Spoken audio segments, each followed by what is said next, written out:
Hey guys, WH we are very close to 1K subscriber. What if Naruto was Abondned Sun Wonderwoman movie?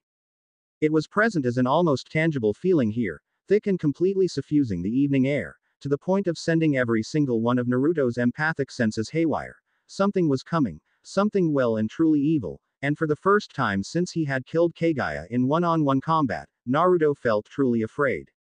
Yet even now, despite what his instincts were telling him, Naruto knew that he could not run away, not from this, not from humanity in its time of need. It was a different reality, with a different humanity than the one he had all but given his life to protect.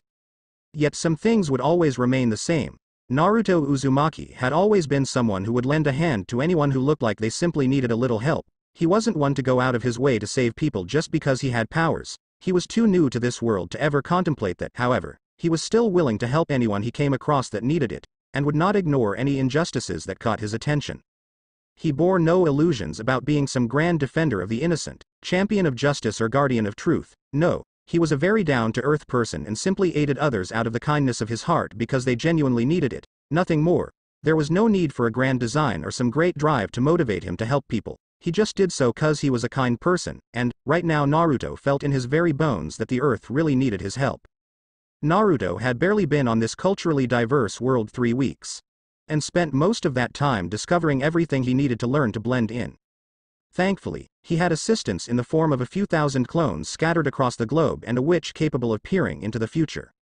To give him some much-needed direction, between his favorite ninjutsu technique and Madame Xanadu's help, he sufficiently closed the gaping hole in his knowledge base, to a point that he could pass himself off as a local, his research mostly focusing on general things about the world, with the only exception being the world's self-ordained protectors. Naruto was keenly interested in them and their abilities.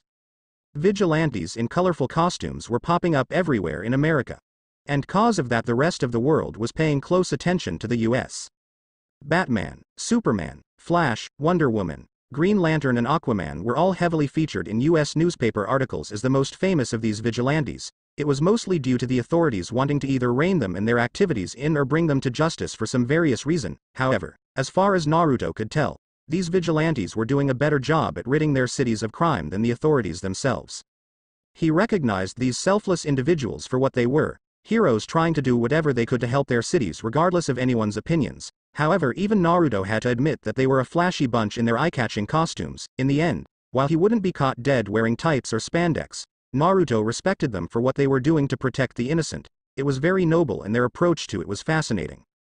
If he ever stopped in one city long enough to become attached to it, he would try it out. For now, though, he had other things to worry about, mainly the calamity that was soon to befall the earth.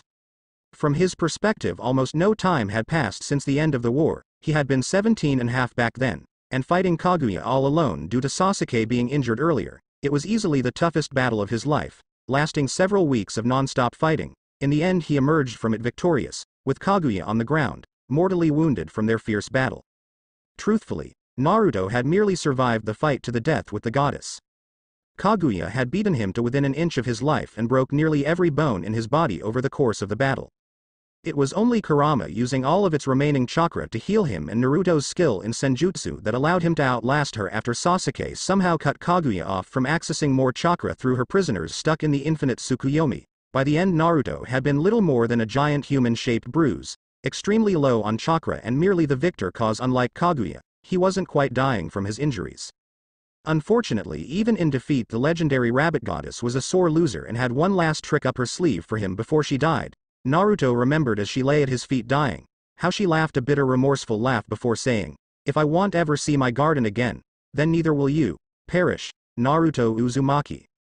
The sudden build-up of what was left of her monstrously powerful chakra was all Naruto was able to sense before the world turned pure white around him and he resigned himself to an end. He had very little memory of what happened afterwards, but he expected to die after the technique activated. He did not though.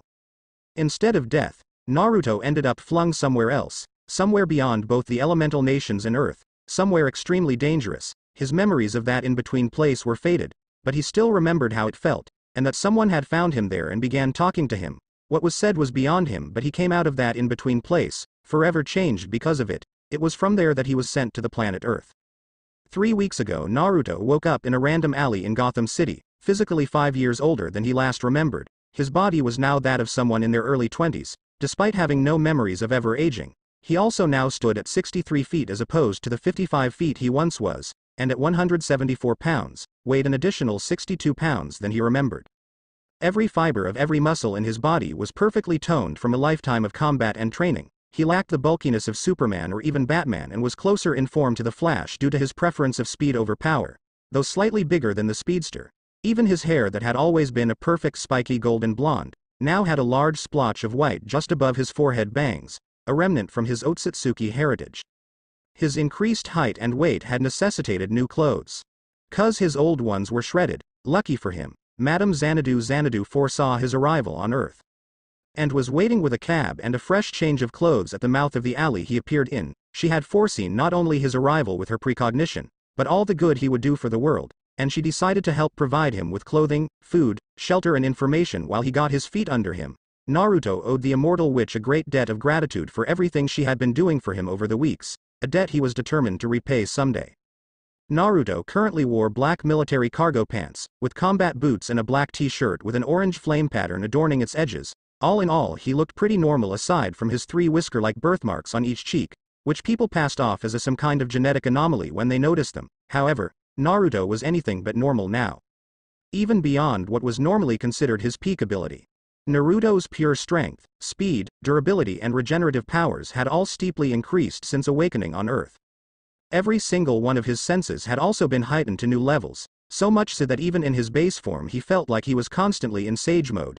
The sudden changes had necessitated finding an abandoned warehouse and spending 3 days mastering his heightened senses. He had then entered sage mode to confirm for himself that he could still do it and that it was not somehow active. He almost had a heart attack when he found that his sage mode was not active. When he finally activated sage mode, Naruto discovered he was vastly more powerful, to the point that it actually terrified him. He felt like he could juggle mountains with ease and punt Madara halfway across the planet if the Uchiha fought him, the way he was now. There was just something ridiculously powerful about the nature energy of this world. Or was it nature energies, as far as Naruto could tell? Sage mode wasn't pulling in just one type of energy whenever he gathered nature energy for sage mode but several different powerful energies. Luckily he was a pro at balancing different kinds of powerful energies and using them to empower himself. He hadn't tried them out yet, but Naruto suspected that Kurama Chakra mode, Kurama Sage mode and Six Paths Sage mode would only further heighten his abilities beyond normal, despite his already ridiculous power upgrade. In the end, Naruto wasn't sure whether the power boost to his base form had come from growing 5 years older before he woke up, killing Kaguya, or the sheer potency of the natural energies of this world. He personally leaning towards having grown more powerful as he aged, but he could be wrong. Even so, Naruto believed it was fortunate that he grown so much stronger due to the threats this world faced. For while he was new to this world, enough had been covered in different news articles to point out that the dangers it regularly faced were vastly greater than anything he had encountered in the elemental nations. Even Superman, who was far more physically powerful than him, had enemies that could match his seemingly limitless strength and possibly exceed it. That thought actually terrified Naruto. He was very confident in his fighting skills and chakra abilities, but there was a reason Superman was called Superman, and Naruto did not want to tango with any of the Man of Steel's sparring partners if he could help it. Speaking of Superman, it was about time the two met for a chat according to Xanadu. Naruto would have preferred to reveal himself to the world and its protectors at a much later time, but some things, it seemed, couldn't be helped, particularly when today was a day the world would potentially end if key heroes did not gather besides Superman. It helped that he had a mysterious box he had confiscated from a monster that had defeated in National City yesterday, after Madame Xanadu's directed him there. With all the information he had been gathering about Earth since his arrival, Naruto easily noted that the markings on the cube were not of Earth. He had pressed Madame Xanadu for answers on this mystery and she had merely told him they were most likely alien in origin, so what better idea was there than to ask the only confirmed alien he knew about for answers? Superman loved to help people, right? So this would probably be right up the guy's alley. Rising to his feet, his icy sapphire eyes took in the faint glow of the dusk on the skyline.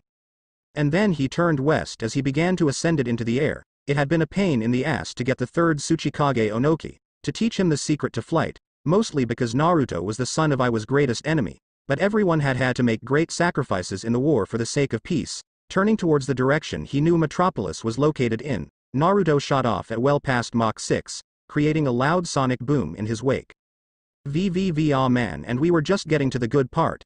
Naruto whined childishly as he looked down at the group of 4 vigilantes from on top of a street lamppost had been crouching on. His words were more than sufficient to startle everyone present, who were all surprised to find him silently watching them from his perch. Superman was especially shocked due to his super hearing failing to pick up Naruto's heartbeat or something. The sun had gone down and it was much later in the evening when Naruto stumbled across this admittedly interesting sight. He had been searching the metropolis skyline for Superman. When he picked up loud explosion green flashes of light with his enhanced hearing, it made it easy for him to hunt down the benevolent alien, who would no doubt be at the epicenter of it all. What he hadn't expected was to find Superman trying his best to pummel the vigilantes Batman and Green Lantern to do death. Weren't they all supposed to be good guys? Naruto was about to intervene and hopefully save the two, when it became unnecessary due to a new arrival. 1 second Superman was beating the absolute tar out of a green spherical barrier Green Lantern had erected, and the next something hit him. Naruto called it something, because whatever it was fast and left streaks of yellow lightning wherever it went. However, Naruto knew that it couldn't have been lightning. 'Cause Naruto himself was faster than lightning, and yet he couldn't even keep up with this thing due to its frankly frightening speed. Admittedly, he was still in his base form and entering Sage mode or Kurama mode would definitely allow him to at least visually keep track of it properly. However, that would have also give away his position, and Naruto felt his intuition telling him that he could learn a lot more by simply observing for a moment from the sidelines.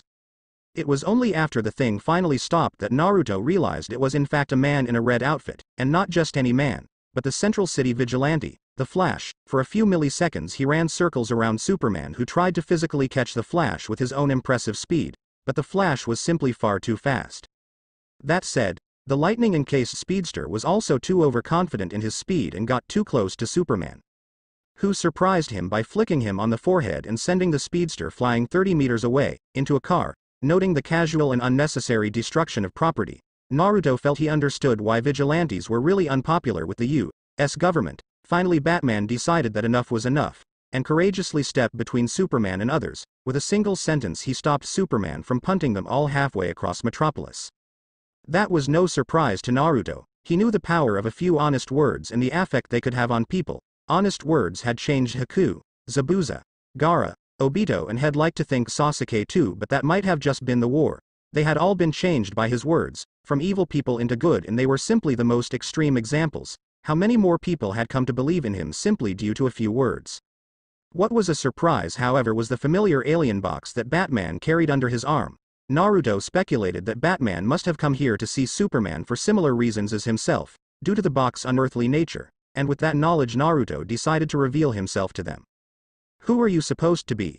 Flash asked, as surprised as everyone else that they hadn't noticed Naruto crouching there. But then again, with Superman on a rampage, who would have paid attention to the top of a single isolated street lamp?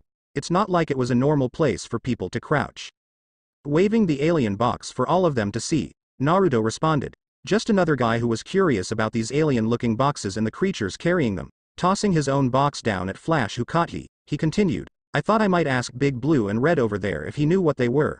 But when I got here you were all pretty busy fighting each other, so I figured I would just watch and see how it ended. I am glad I did too.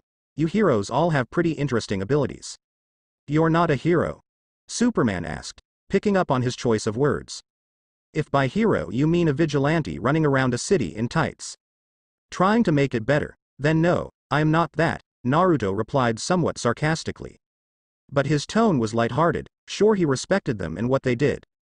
"But seriously, Tights, I am a warrior more than anything else.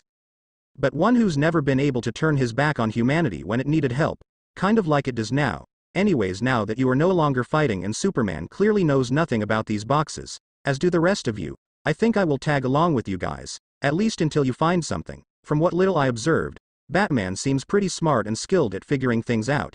I am sure we can all come up with something together."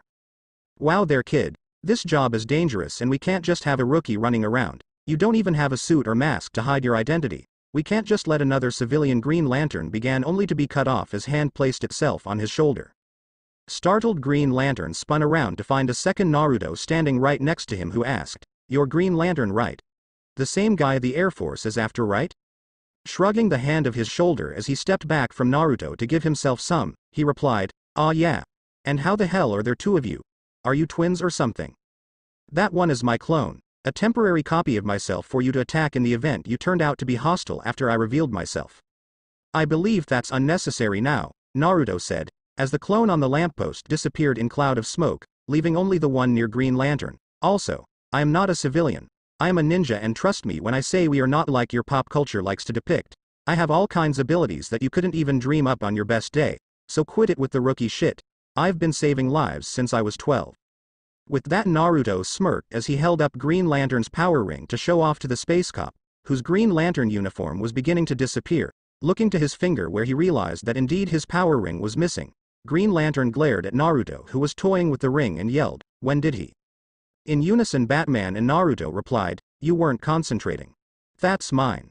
Green Lantern yelled before calling the ring back to his finger through his connection to it. He then turned to Batman and said, "And this time doesn't count. Is he your son or something spooky?" "No," was Batman's one-word reply. Naruto watched the two, finding some amusement in Green Lantern nickname for Batman. There was a whole story there that he didn't quite understand yet.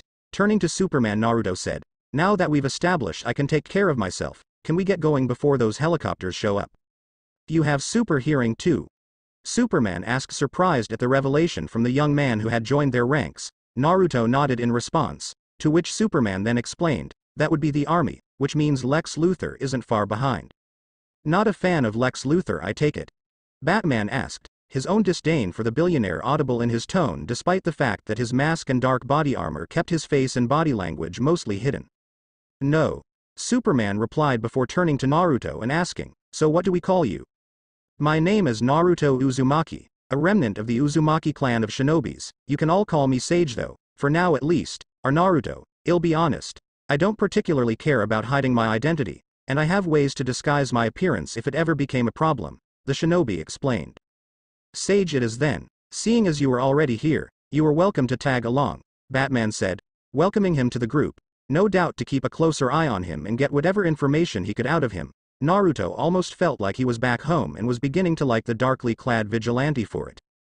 "Get clear, guys. I will clean up," Flash suddenly volunteered as he motioned to the mess that was formerly their battleground, blurring away at speeds that would have made lightning envious. The red-clad speedster rapidly began to repair all the damage from the fight earlier. Naruto had to admire the guy and his attitude if he was willing to clean up after his messes. Figuring he should leave all the work to Flash, Naruto joined him with his own super speed, helping Flash fix whatever they could. After all, when in Rome, do as the Romans do, and all that jazz. In mere minutes, all the damages from the fight that had spanned the entire downtown area were quickly repaired and Metropolis was looking good again. Then a small fleet of army helicopters showed up and the five heroes decided to escape through a sewer, much to Green Lantern's chagrin. With a smile on his face, Naruto thought to himself, this might actually turn out to be fun. VVV the ninja and his four vigilante companions found themselves in an old abandoned factory belonging to the Daily Planet. It was an abandoned printing press and apparently acted as Superman's base of operations, until he could find a proper one. Batman seemed less than impressed with it, and voiced his opinion, "An abandoned printing press? Don't you have place to go hang your cape at the end of the day? You don't wear a mask so you don't have an identity to hide." "I don't have a base of operations," Superman defended. "And you, Sage?" Batman asked Naruto, who was quietly listening to both Superman and Batman's conversation, as well as Flash and Green Lanterns further off. "I was trained to blend into the shadows and one of my powers allows me to disguise myself as other people or things. I don't really need anything elaborate right now," Naruto spoke up, giving a little worthless information to get them to relax a little more around him. Batman tensed momentarily upon hearing this revelation but did indeed relax a second later. Curious about his abilities, Flash shifted his attention to them and asked, "What other powers do you have? You said earlier that you could disguise yourself, and we've already seen you use super speed, as well as make copies of yourself." "I can manipulate the elements. I am stronger than everyone here except Superman and pretty durable. I can fly too, but I am not very good at it yet. Theirs is also more, but I'll keep that to myself for now," Naruto replied. Truthfully, he had thousands of different techniques, but it was best to give out information on only a handful and have them think he was more limited. "You don't trust us," Superman accused. The Kryptonian must have picked up something in his tone. He did have better senses than Naruto after all. Naruto merely shrugged, figuring it would be a waste of time to try and pretend. Then replied, "Not one of us completely trusts the other, except for Flash and Green Lantern, who are apparently friends. I only revealed as much I did so we have a basic understanding of what I can bring to the table, and to gain enough trust for you guys to work comfortably with me. But I am not just going to spill all my secrets to people who were complete strangers to me less than an hour. Those secrets you will have to earn." Reasonable. Batman said before he and Superman continued their private conversation. Flash, Green Lantern and Naruto meanwhile moved closer to the two alien boxes to examine them. Ping. This can't be good, Naruto muttered as he took a closer look at the two alien boxes hovering in mid-air where they were suspended by a field of emerald energy coming from Green Lantern's ring. He had just noticed that they both made that ping sound at the same time, as if they were both receiving information from the same place, that or talking to each other. Neither possibility was very welcome. We should probably split these boxes up. Agreed. Those ping sounds they keep making might be messages they are transmitting to one another, or to another party. The creature that was carrying my box blew up trying to take us with it. That's military tactics, and they act like expendable soldiers dedicated to finishing the mission at any cost. They've also been planting these boxes at strategic location, Metropolis, Gotham, and you said yours came from National City, right? I am worried we might be staring down the barrel of a full-scale invasion here, Batman explained, filling the room with an uneasy air as everyone silently contemplated his words. That's paranoid, Green Lantern said, breaking the silence. A full-scale planetary invasion wasn't something anyone wanted to really consider, so it was naturally easier to just dismiss it as paranoia or superstition. The truth was a hard pill to swallow after all. A little paranoia isn't bad in this job, Green Lantern. A friend of mine warned me that today would be a dark day. She was the one who sent me to confront the creature in National City where I found my box. I would rather be ready if a war is coming, Naruto said. National City is your stomping grounds? Batman asked. No, I was just passing through. I am more of a wandering sage, seeing the world, helping wherever I can, or at least I was trying to be before this mess started up, Naruto replied. Ping. There it goes again with that creepy sound. Why not just crack one of these boxes open and see for ourselves what's inside? We have a spare, Green Lantern suggested as he motioned towards the boxes. Frowning Batman replied, because without any idea of what these boxes contain, who knows what might come spilling out, radiation, disease or something worse. I can run one to a lab and do a full spectrum analysis on it, in case of fingerprints, DNA or anything else that might give us a lead as to what these things are and where they may have been, Flash offered. Turning to him, Batman said, you sound like a cop. I am a cop, I work in a crime lab, Flash confirmed. Elbowing the speedster in the ribs, Green Lantern not so subtly said, Barry, you're giving away your secret identity. And you just called me Barry Genius, Flash said with a glare at Green Lantern for revealing his name. Those two had a strange friendship in Naruto's opinion. I can't see anything when I try to look through the box casing, Superman said, floating closer to the box, his eyes glowing faint pale blue. Bewildered, Flash asked, you can see through the casing? I can see through most things, Superman casually confirmed. Everyone suddenly turned to look at Naruto to see if he had anything to add, since he had been silent for a bit. Shaking his head, Naruto replied, I am not like him, I do have pretty good eyesight and reaction time though. Everyone then turned to Batman as Green Lantern asked mockingly, what about you? What can you do? I can keep us focused, Batman firmly responded, ping. Gah. A short but pain-filled scream tore itself from Naruto's throat as his right hand began to glow and the yang seal that Hagoromo had once gave him began to glow a brilliant white in the center of his palm. Around the white circle, 9 black tomo formed, making it look like a pictogram of the sun, going up the length of his right arm.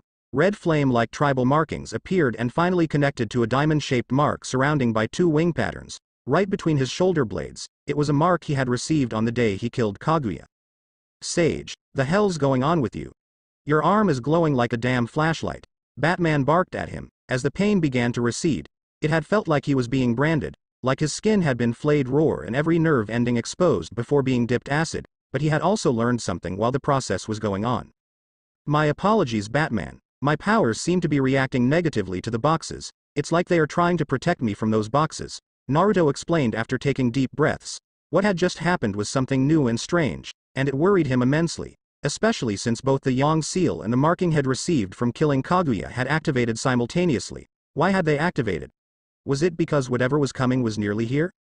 These questions would remain unanswered, for his attention shifted to Green Lantern, who moved closer as if to touch the boxes, but ping, ping, ping, ping, ping, ping, ping, ping, ping, ping, ping. What the? I didn't touch anything, the Emerald Theme hero yelped as he jumped backwards. The boxes both began pinging at faster and faster intervals as if it was a countdown. Naruto could feel his power begin to rage in response, as if trying to empower him further. Even in his base state, it was almost time.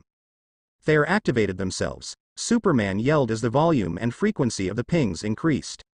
Moving into action, Batman pointed at the boxes and yelled, "Green Lantern, isolate those boxes. We don't know what they might end up releasing when fully active." Green Lantern responded by doing as Batman ordered. A shell of emerald energy encased each in a large, spherical force field. He then moved them to the other side of the room in case the boxes exploded or something. They didn't, at least not in the way anyone would have expected. Boom. Green Lantern was barely done tossing the two boxes away when they were all hit with the wall of sound. Two large portals had suddenly bloomed into existence, one originating from each box, big enough and forceful enough that they shattered Green Lantern's force fields just by opening. Out of the portals emerged the very same type of monsters as the one Naruto had initially defeated to recover his box. Only this time, it wasn't just one or two of the monsters, but hundreds, and all of them were headed straight their way. Looks like Batman's invasion theory was right. The monsters were the stuff of nightmares, standing at about 7.5 feet tall, with arms bigger and bulkier than Superman's thighs. They were humanoid in form, 20 razor-sharp claws on each hand and foot replacing the digits traditionally located there, clearly designed for tearing through flesh and bone. Their skin was putrid green and had a leather-like consistency to it. Their eyes, covered by red goggle-like visors, glowed like hellish embers. They had a mouth filled with rows upon rows of razor-sharp teeth, beyond which lay a maw that burned a molten orange, and from which the monsters could spew fire, like some kinds of humanoid dragon. From their backs they could sprout bat-like wings for flight, while their flesh was mostly protected by a strange bronze-colored metal that was fused to their skin in a way that was most certainly painful. He would have pitied them, yet instinctively knew that pity was something wasted on the creatures. They were an enemy that needed to be killed, and quickly. They hadn't even existed the portal, yet these creatures set off every single one of Naruto's instincts, his empathic abilities easily picking up what to him felt like pure evil, a mindless, all-consuming evil that simply radiated from the monsters, and would soon begin corrupting the world around them. It was as if they were so heavily steeped in evil that it formed an aura around them that was almost tangible. The shinobi Godslayer utterly hated it. Growling at the creatures, the sun symbol pattern in the palm of his hand flared even brighter in response to the invaders. Golden chakra slowly began to coat his right forearm, giving it an ethereal glow.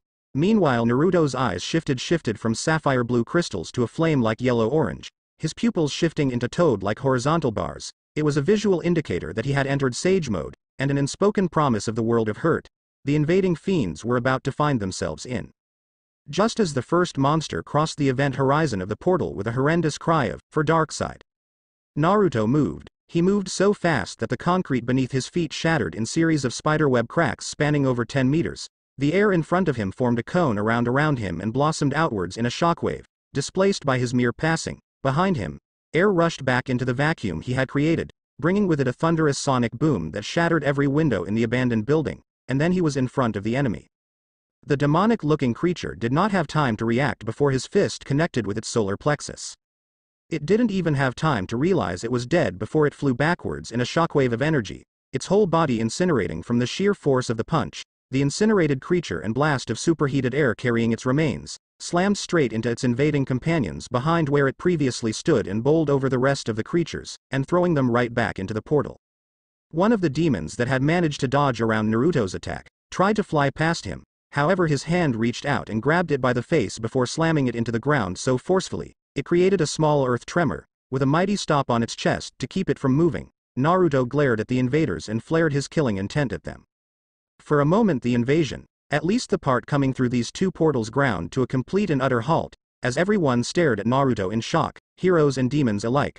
Naruto took note of none of this. Glaring murderously straight at the demons, he barked an order in a tone so dead that it would have stopped even a rampaging tailed beast in its tracks: retreat or die. It was just for a few seconds, 3 seconds to be exact, yet in that moment every single one the creatures feared him. Survival instincts that had supposedly been bred out suddenly kicking and making them all take a step back. Unfortunately it only worked for a moment, and a second later they all simultaneously retorted, "For Darkseid." Feeling he needed to answer this challenge, Naruto said the first thing that came to mind, but rather than shout it, he simply whispered back, "For the will of fire." Then he moved again. Naruto scowled as he ducked under the claws of one of the monsters before shoulder-checking it aside with enough force that it cleared a path through its companions that had moved to surround him. Not a second later, he used the hole to escape while leaving an explosive tag behind that was already activated. The detonation caught 10 of the monsters in a ball of flame. light and pressure, but there were thousands more invading Earth through more portals each second. A well-timed roundhouse kick connected with the head of a monster that thought him distracted enough to sneak up upon. Said head was torn from the monster's shoulders. Naruto then spun low and then extended his foot into a sweeping kick to drop a follow-up monster, before lifting his foot and bringing it down in a heel drop kick on the fallen monster's armored chest, crushing it. Sidestepping a blast orange flames spewing from another of the monsters, Naruto lodged a kunai down its throat for its troubles, before crossing his fingers in the clone seal and muttering, "Mass shadow clone technique." A moment later 1,000 clones surrounded him and he ordered, "Spread out across the city, secure the civilians, report in any intel you might consider valuable and kill any monsters in your way.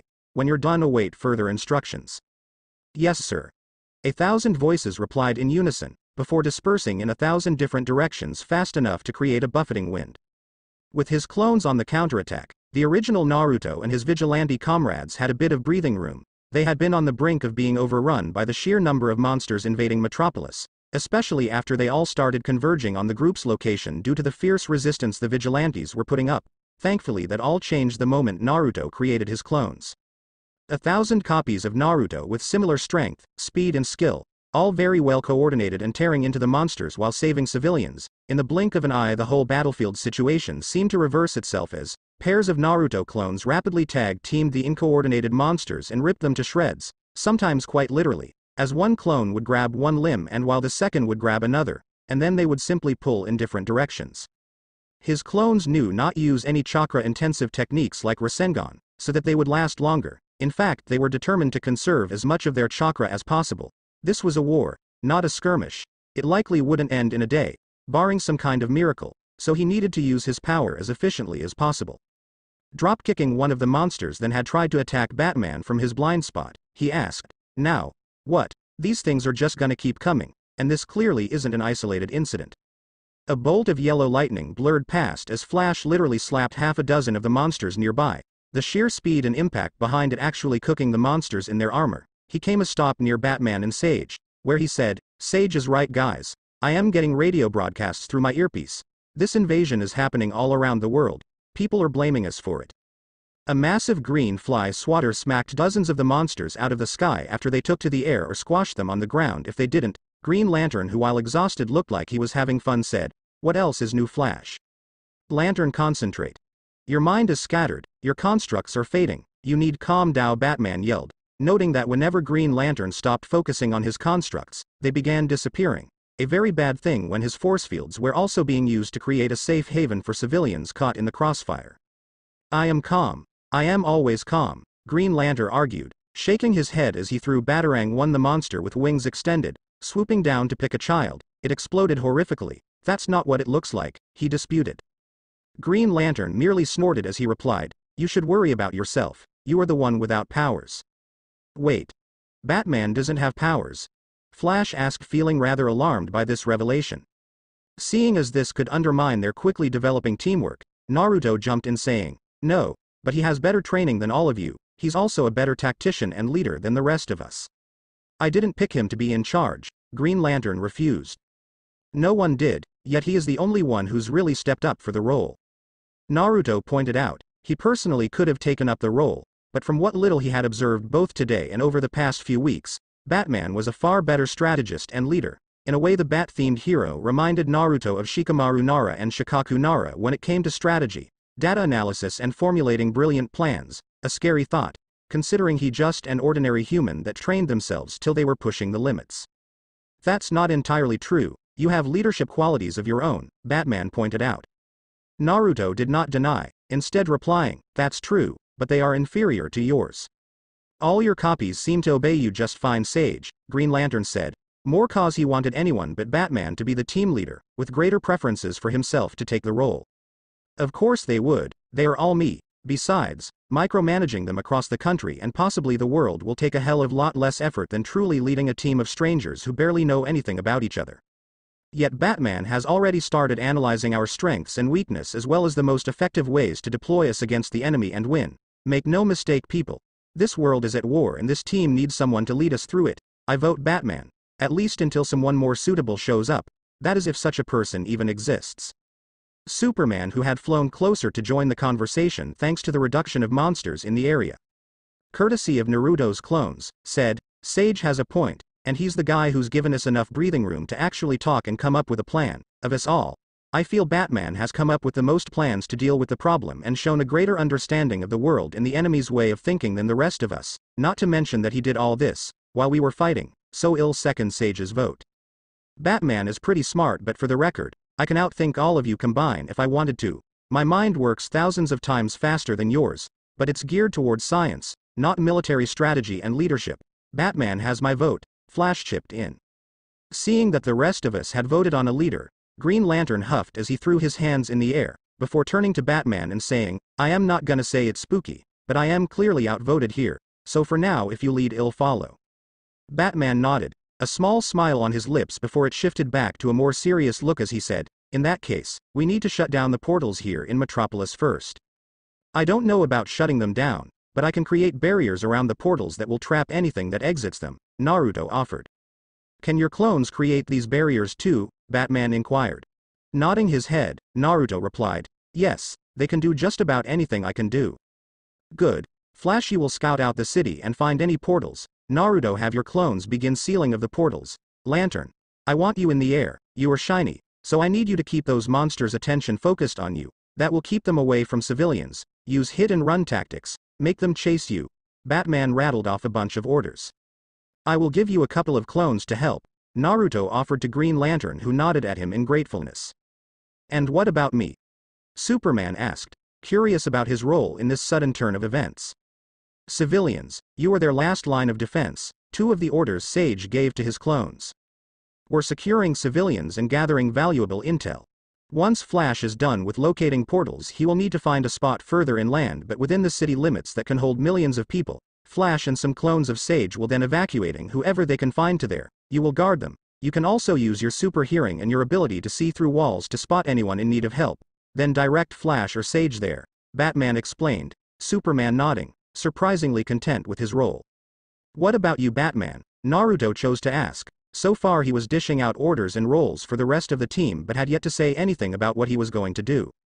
I will be re-tasking a couple of satellites to other cities and parts of the globe, to figure out where we go next and what strategy to implement there. I'll also need to find a way to get the US and other governments off our asses while we work, Batman explained. Wait a minute. You have a satellite, Green Lantern exclaimed in disbelief. About a dozen actually, Batman replied with smirk before adding, what? My superpower is being rich, but enough jokes. After we settle things here we are going to Washington D.C. next. Gotham is closer, and you are from Gotham. Aren't you worried about protecting your city? Superman asked. Batman paused, and Naruto could sense that he was troubled by the thought. However, it was only for a moment. They could all hear the steel in his resolve as he replied, I am. But if Gotham falls, it's just one dead city. If the capital falls, we are looking at the fall of America itself. Sighing tiredly, Naruto sat down, crossing his legs while saying, in that case, I better start gathering energy for more clones. If I gather enough natural energy from the planet, I can deploy clones all across the globe. They will at the very least be able to keep the monsters distracted long enough for us to get there. Though this will take a lot out of me, and since you're rich, you mind paying for my vacation when this is over, 'cause I am going to need one. Pick a private island. I'll buy it and build a mansion for you to relax on, Batman replied in a dead serious tone, making Naruto and the other pause. Exasperated by the rich superhero's response, Naruto pointed out, you know I was joking, right? That last bit about vacation I mean. Oh, I know, Batman said with a smirk. It had been over half an hour since the monsters had started attacking. And Princess Diana of the Mistira had carved a bloody trail from Washington all the way to Metropolis. With naught but her sword and golden lasso in hand.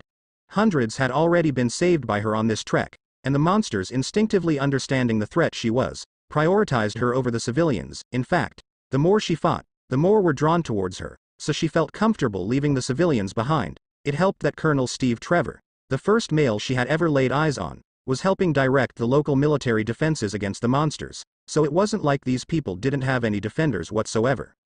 As an Amazon princess, it was her duty to exterminate any monsters threatening Mon's world wherever she found them, and she had overheard a lieutenant report to the colonel that large swarms of the monsters were flying towards Metropolis for some reason.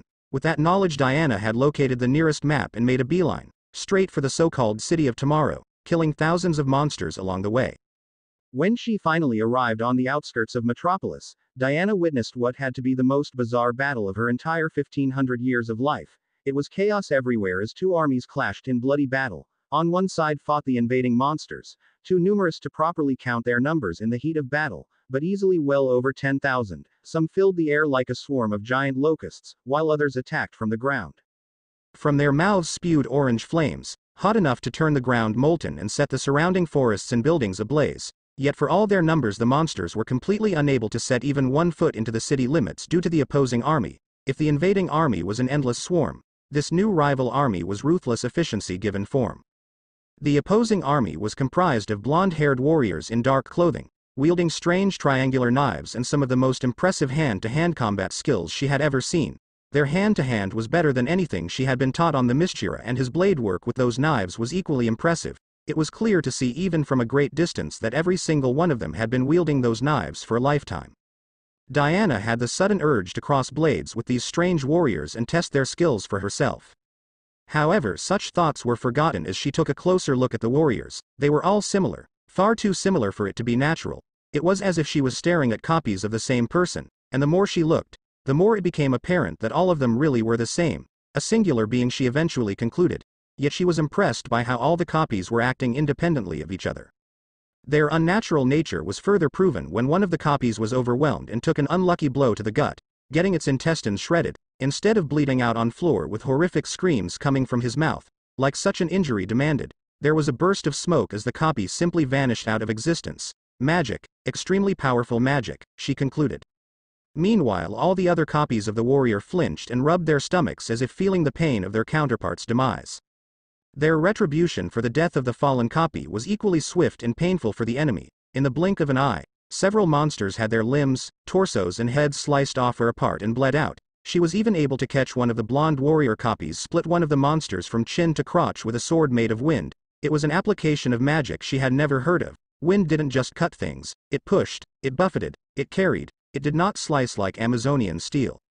Not wanting to get caught in the crossfire of the major battle, Diana tried to sneak through an area of the battlefield that was less chaotic. She made good progress, cutting down any monsters in her way, and was even on the brink of entering the city limits. However, she must not have been paying as much attention to her surrounding as she normally would, because just as she crossing an abandoned street, she was suddenly ambushed by a dozen of the monsters. They must have had the same idea as her or something, that is if they could think. Though surprised, she was prepared to cut them all down. She had faced hundreds of their kind on her way here, so 12 more were of no concern to her. As she was preparing to engage them in battle though, Diana felt a sudden bout of vertigo, and for a moment her vision darkened as the world blurred and twisted in unnatural ways. When her vision cleared again, she found herself standing on a roof, a little further within the city limits. Below, in the street where she was previously standing, was a copy of the warrior fighting the monster. It had been horrifically skewered by multiple clawed hands, but instead of exploding in smoke like the other had, this one stuck out his tongue in a childish manner without a care in the world for the fact it was literally skewered to death. Then right before her eyes, the copy turned into pure lightning. By Zeus, that's enough lightning to cook the monsters in their armor, she thought in amazement as she watched exactly that happen to all 12 monsters. Lightning shadow clones are pretty impressive, aren't they? A voice said from behind her. Spinning around, she found another one of the blonde warriors behind her, whom she immediately asked, "Who are you?"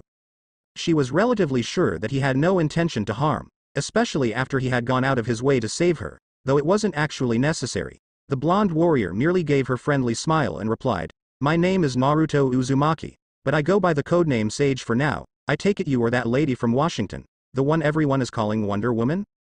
From your stance I can tell that you are a real warrior, and even though I did it, my gut is telling me that saving you was completely unnecessary.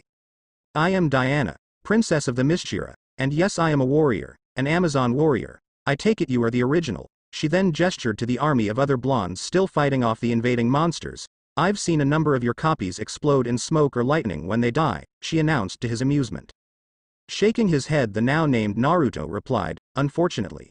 No, I am but a temporary copy created by the original Naruto Uzumaki with his memories and fighting abilities to keep this horde monsters at bay.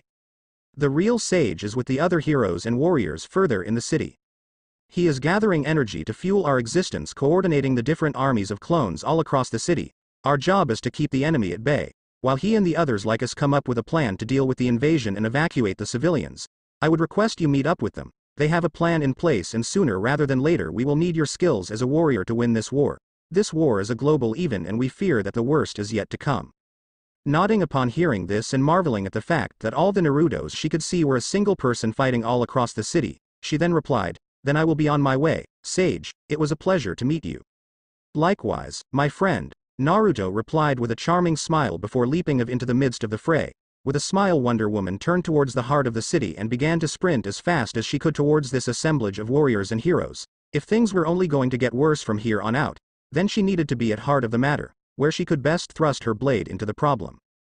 Diana raised her sword, the flat of her blade deflecting a staccato of shuriken aimed at her vitals while her left hand blocked a trio of bicycle kicks aimed for her head. Grabbing the offending limb, she slammed her attacker towards the ground in retaliation, her divine strength ensuring that the collision would crack it on impact, except it didn't. In a display of impressive flexibility, the Naruto clone she was fighting twisted around in midair and brought his hands down into a handstand to halt the devastating impact, then his free leg whipped out low and at her feet. Distracted with deflecting a kunai that was simultaneously thrown at her heart by one of Naruto's free hands, Diana missed the ninja's leg and got knocked off her feet. Despite the tactic catching her off guard, Princess Diana still had the presence of mind to kick Naruto away from her even as she fell onto her back. The kick was instantly blocked but still powerful enough to send him skidding through the grass, away from her. Unwilling to give him chance to recover, the Amazon princess rolled to her feet and pursued him. Unfortunately, Naruto with a fancy kick-up was on his feet almost as soon as she was, and charged right back at her with impressive speed. Her sword flashed down in a stroke to cleave him apart from crown to crotch and was promptly blocked by two kunai covered in golden chakra, the clash of weapons proving powerful enough to disperse the air around them in a small shockwave, and crack the ground beneath their feet. Naruto grinned at this, his blood clearly pumping as they enjoyed the haze of battle, Diana's own face mirroring his expression. A second later, steel clashed between them repeatedly at speeds that were dizzying as Diana attacked, defended and countered almost simultaneously. Blow after the blow, she was pushed to the edge of her swordsmanship by Naruto and his knife work. Finally, after what had to be the 50th such clash, Naruto's kunais shattered in his hands. She smirked and tried to decapitate him, but he ducked low and spun into a reverse sweep kick. Diana back flipped over it, her hand reaching to her hip for her lasso and then slinging the magical rope at Naruto, who was caught off guard as it wrapped around his neck, choking him. She jerked it and he came flying at her, where she reared her hand back and unleashed a devastating punch at him. It was the kind of blow that should have sent him flying through a building or two upon connecting. Instead, he burst into smoke and sawdust, his body replaced by a splintered log. As she landed, Diana flipped her sword into a reverse grip and stabbed backwards while ducking low. It was just in the nick of time as two more kunai passed through where her jugular had been. Meanwhile, her blade sank deep into Naruto's belly where he had materialized behind her. Looking back at the blonde ninja as he coughed up blood from the fatal wound, he smiled in a sickening way and said, "Well done." Then the clone exploded in a puff of smoke that quickly faded away along with all the blood covering his and Diana's bodies. Diana sighed wearily at the result of the fight, recalling how this had all started. She had come across a trio of clones while making her way towards the group of heroes the Naruto clone she had conversed with earlier in the evening had mentioned. The trio were in the midst of protecting a small family from some parademons that had snuck into the city through the sewers, and they were being overwhelmed. While the clones were far more skillful, the invaders had the numbers, and the three clones found themselves unable to fight back and effectively protect the family at the same. That is until Diana dropped in from the sky like an avenging angel and made short work of the parademons, and that's when she came to several realizations. These new clones knew that Diana existed and was an ally, but little else about her purpose, something that didn't initially make sense since they were the same person as the clone she had initially talked to, that is, until one of the clones revealed that Naruto's clones were not psychically linked to each other like a hive mind, though upon their deaths or dispersal they did transfer their memories and knowledge to all the remaining clones in the original. The Naruto clone she had first talked to simply had not died or dispersed yet, meaning that none of the other clones knew the details of why she was here or what she had been told to do by the clone she interacted with. So Diana had been forced to take a minute to reiterate her purpose and the information to one of the clones, who made an additional clone before dispelling it and relaying the message to the original. The clone had also filled her in on the fact that every time they made a clone it halved their energy. This explained why they hadn't summoned more clones to themselves when faced with the parademons. Then there were the parademons themselves. She hadn't recognized what they were at first. Her mother Queen Hippolyta had made sure to keep Diana out of the archives regarding Apocalypse and its evil ruler, But as she and the Naruto clones were slaughtering the group of parademons emerging from the sewers, one of them hand yelled, "For Darkseid."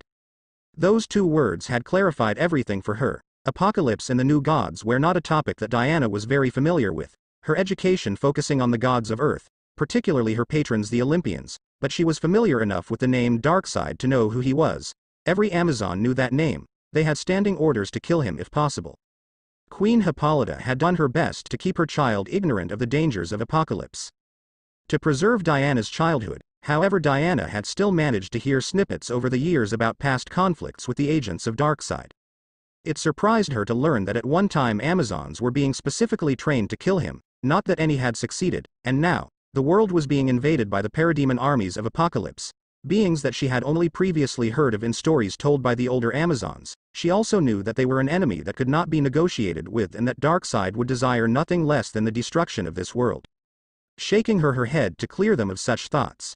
Diana had no intention of letting that happen. Of course, it all hinged on the cooperation of Naruto Uzumaki's clones, who had insisted on them sparring so that they could see her skills in person before they would allow her to join the others. This being the last of nearly a dozen such little spars, each clone death prompting more clones to show up and continue testing her, some stronger than others, all of them extremely dangerous cause they did not hold back. He had even encouraged her to fight him like she meant to kill him, and so she did. Diana had only agreed to that particular request because they were clones and their deaths were meaningless. Was all this necessary, Naruto? My fighting skills would have been put to better use fighting the parademons than a mere spar, Diana asked, unable to keep her displeasure from her tone. Despite the fact that she had enjoyed the fight immensely, the two had become quite familiar with each other over the series of spars and referred to each other by their actual names rather than superhero names. I apologize for the frustration this has caused, Diana. But trust me, it was necessary, Naruto apologized, giving her a grave look to indicate how serious he was. The truth is, our little team is too new for its members to trust each other wholeheartedly. And barring some kind of calamity, it will take time for us to build that trust. That said, the original Naruto, Flash, Superman, Green Lantern and Batman have been fighting side by side for a few hours now, and they at least trust each other enough to work towards a common goal without the fear of being stabbed in the back, more specifically being stabbed in the back by me. They will not afford you that same trust easily, especially since you are not yet a very active vigilante even though you have been dubbed Wonderwoman in the news. Why not? Diana asked, calming down as Naruto continued to explain his reasoning. It did kind of make sense. With the whole world under attack, it definitely wasn't the easiest time to just trust a stranger. Still, you had to take something on faith when so many lives hung in the balance. 'Cause you are like me, a warrior first, before a hero. You are powerful and you are willing to kill to protect what you cherish. Something that Batman will immediately recognize, and the rest will not appreciate. They, on the other hand, are heroes who believe in systems and in bringing justice through the law. Unfortunately, this is a war with an enemy from beyond this world. Their systems and justice don't cover this. They need people like you and me to win this war. And they know it, but that doesn't mean they like it. Everything is changing too quickly for their taste and they haven't had time to adapt. Thus it will take time before they will be willing to really trust us, and until such a time they will treat you, myself and anyone new, with suspicion and reluctant cooperation. All of that is time wasted that nobody really has with the whole world currently being invaded. Naruto finished explaining. That's foolishness, Diana blurted out. She found the whole thing both understandable and completely ridiculous. Caution was warranted, but billions of lives were at stake, so there was no room for petty mistrust. Then again, the others didn't know what kind of threat Darkseid was. Naruto merely nodded in agreement as he responded, I know. Which is why I figured that this method would be easier. They trust me enough cause I've proven myself and continually improving myself to them. Add to that the fact that I have personally tested your skills and that we are both familiar with each other's fighting style due to our earlier spar. It will be easier for them to accept you if I say you are with me. I can vouch for your skill and work with you for easier during deployment under Batman's leadership, without the awkward deliberations of whether or not you are a trustworthy individual. Diana nodded her head in acceptance of his reasoning but still asked with a bit of challenge in her voice, and what about you? Are you claiming that you're not suspicious of my intentions even if you've never met me before? Not that I don't appreciate your pragmatism and kindness so far. Naruto merely chuckled at her words before replying, I can sense good in you, just like I can sense evil and cruelty from the parademons. Oh, and I mean that quite literally. I don't know your exact intentions, but I do know you want to help. With the current state of the world, I believe that's enough to give you the benefit of the doubt. Besides, the others aren't bad people. they've just never had to use their powers in war and trust strangers they've never met to protect their backs. The way he said it, with his soft charisma and the aura of gentle kindness surrounding him, there was no question in Diana's mind that he was being completely honest with her. In fact, Diana surprised herself when, before she could even think of what she was saying, she said, "You're a good man, Naruto Uzumaki." "Thanks, but that's something you should really be telling the original. Every clone is just a portion of his self-made manifest. Some of us have more of his better parts, others have less. But he is the only one who is real and thus worth being judged." The clone replied in an amused tone before continuing with, "Anyway, you beat my clone brethren fair and square, so the original will probably signal for us soon to come over. Until then, let's get to higher ground. You will be able to observe him and the team better from there. It's also a good opportunity to familiarize yourself with how they all operate, for when you have to work with anyone other than me. Oh, and one more thing." "Yes, what is it?" she asked curiously. The clone held out his hand. A golden flame of chakra manifested in it as he handed it to Diana, who looked at it warily. Smirking at this, he said, "Take it, it won't bite. It's just a bit of my power. For all the energy you spent up while fighting me in our sparring session earlier, it will revitalize you and maybe even give you a slight boost." Warily taking his hand, Diana felt the flame engulf her and then rush into her. Something within her seemed to at first reject the flame and try to push it out. But after a moment it did a 180 and accepted it. A connection of some kind was made within her, and then everything seemed to turn white as the world seemed to fade away from her mind. The invasion happening around the world, her worries about never seeing the Mishira again, her concern about her friends Barbara and Minerva, Steve Trevor and Ada Candy, all of it was just gone. And all that was left was power, raw, untamed and utterly euphoric power. "It's amazing," she gasped, feeling more complete than she ever had, more powerful than she ever was. Diana briefly recalled what it was like before her gods had visited her in her jail cell and gifted her with her divine abilities such as super strength, super speed, durability, accelerated healing, longevity and more. But what she felt now was beyond even that. It was as if something that was already in her for some reason, had merely been unlocked by Naruto's golden flames. Opening her eyes, her already enhanced senses courtesy of Artemis, seemed even better than usual. She felt tough, stronger, more full of energy and like she could do things that she previously couldn't. Something that was confirmed when small sparks of electricity seemed to crawl all over her skin like she had been touched by Zeus himself. "Diana, what's happening?" Naruto asked, sounding alarmed. Her gaze turned Naruto, who took a step back. She ignored this, more surprised that not only could she see the familiar bond in impressive detail, but actually feel him right next to her. Like her, she had had some other extra sense activated. Remembering his question, she asked, "What do you mean?" "Your eyes are glowing with electricity," Naruto responded, still looking warily at her before adding in concern, "Are you okay?" She smiled back at him beatifically as she replied, "I feel perfect. This is your doing?" Naruto shook his head as he said, "I merely gave you a bit of power to help you recover. This, however, is all you." It's as if, he trailed off quickly, getting lost in thought. Diana didn't like that. Naruto seemed to have answers, so she insisted, "As if what?" Naruto shrugged before saying, "Last time my powers activated like this, it was negatively and to protect me, I think." He didn't sound too sure about that. "Now though, I can tell that whatever my powers just did, it was trying to help you. There is something in you, Diana, something divine." Diana was surprised that this man could not only sense but identify that the nature of her powers were divine. Perhaps he is connected to the divine world in some way. He is quite powerful after all, she thought to herself before deciding to tell him a bit about herself. "The Olympian gods are the ones that gave me my powers." Naruto seemed more shocked by her answer than anything that had happened to him in the time they had spent together, and blurted out, "Wait, they're real? I thought they were just a bunch of stories for children and historians. When I read up on them in the library, the books certainly made it seem so."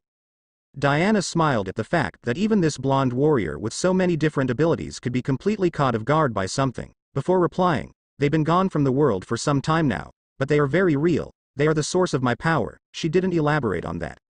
"Well then, that explains a lot, but we can talk about this when the world's not in danger. Let's get going," he said before crouching and jumping to the roof of a nearby building and then to a taller building further away.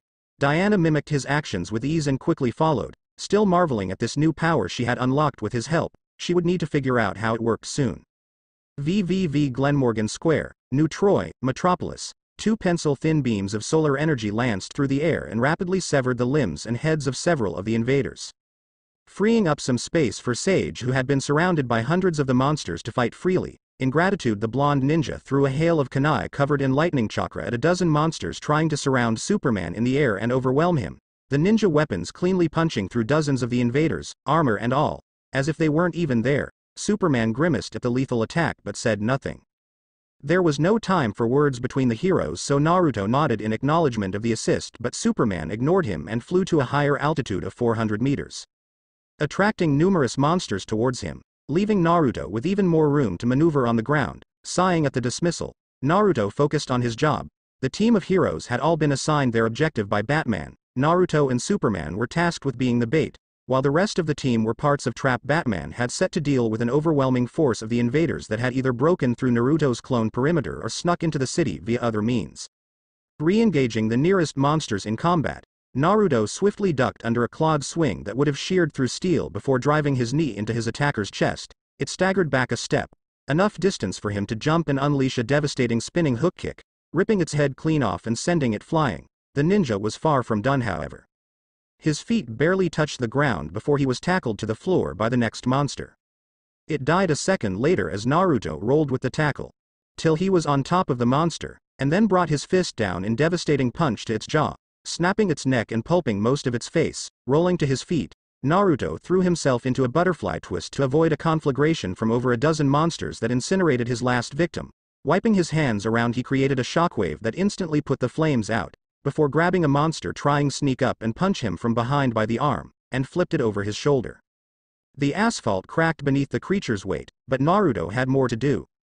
Grabbing its leg, he swung the creature around in low circle, enough to knock over 3 of the dozen of its kin that had tried to incinerate him. He then flung it at the 8 who came charging in behind, bowling them all over. A mass of blue chakra bloomed in his palm as a Rasengan formed, which he simply dropped in the general direction of the 12 monsters and then turned his back to them. It instantly destabilized and then detonated violently enough that the sheer force of the explosion all but liquefied their bodies, grimacing at the foul smell and the thousands more monsters that still needed killing. Naruto felt a sigh of relief as the flash suddenly zipped into existence, golden lightning trailing behind him. In an instant, over 1,000 of the invading monsters suddenly found small-shaped bricks attached to their bodies, and before they could even comprehend what the heck was going on, Batman, who was on the roof of a nearby 5-story building, raised his right hand with a detonator in it, and pressed down on a big red button. Fire and thunder bloomed across the street-turned battlefield, as limbs, organs and other body parts rained down around Naruto and the Flash, who actively dodged it all.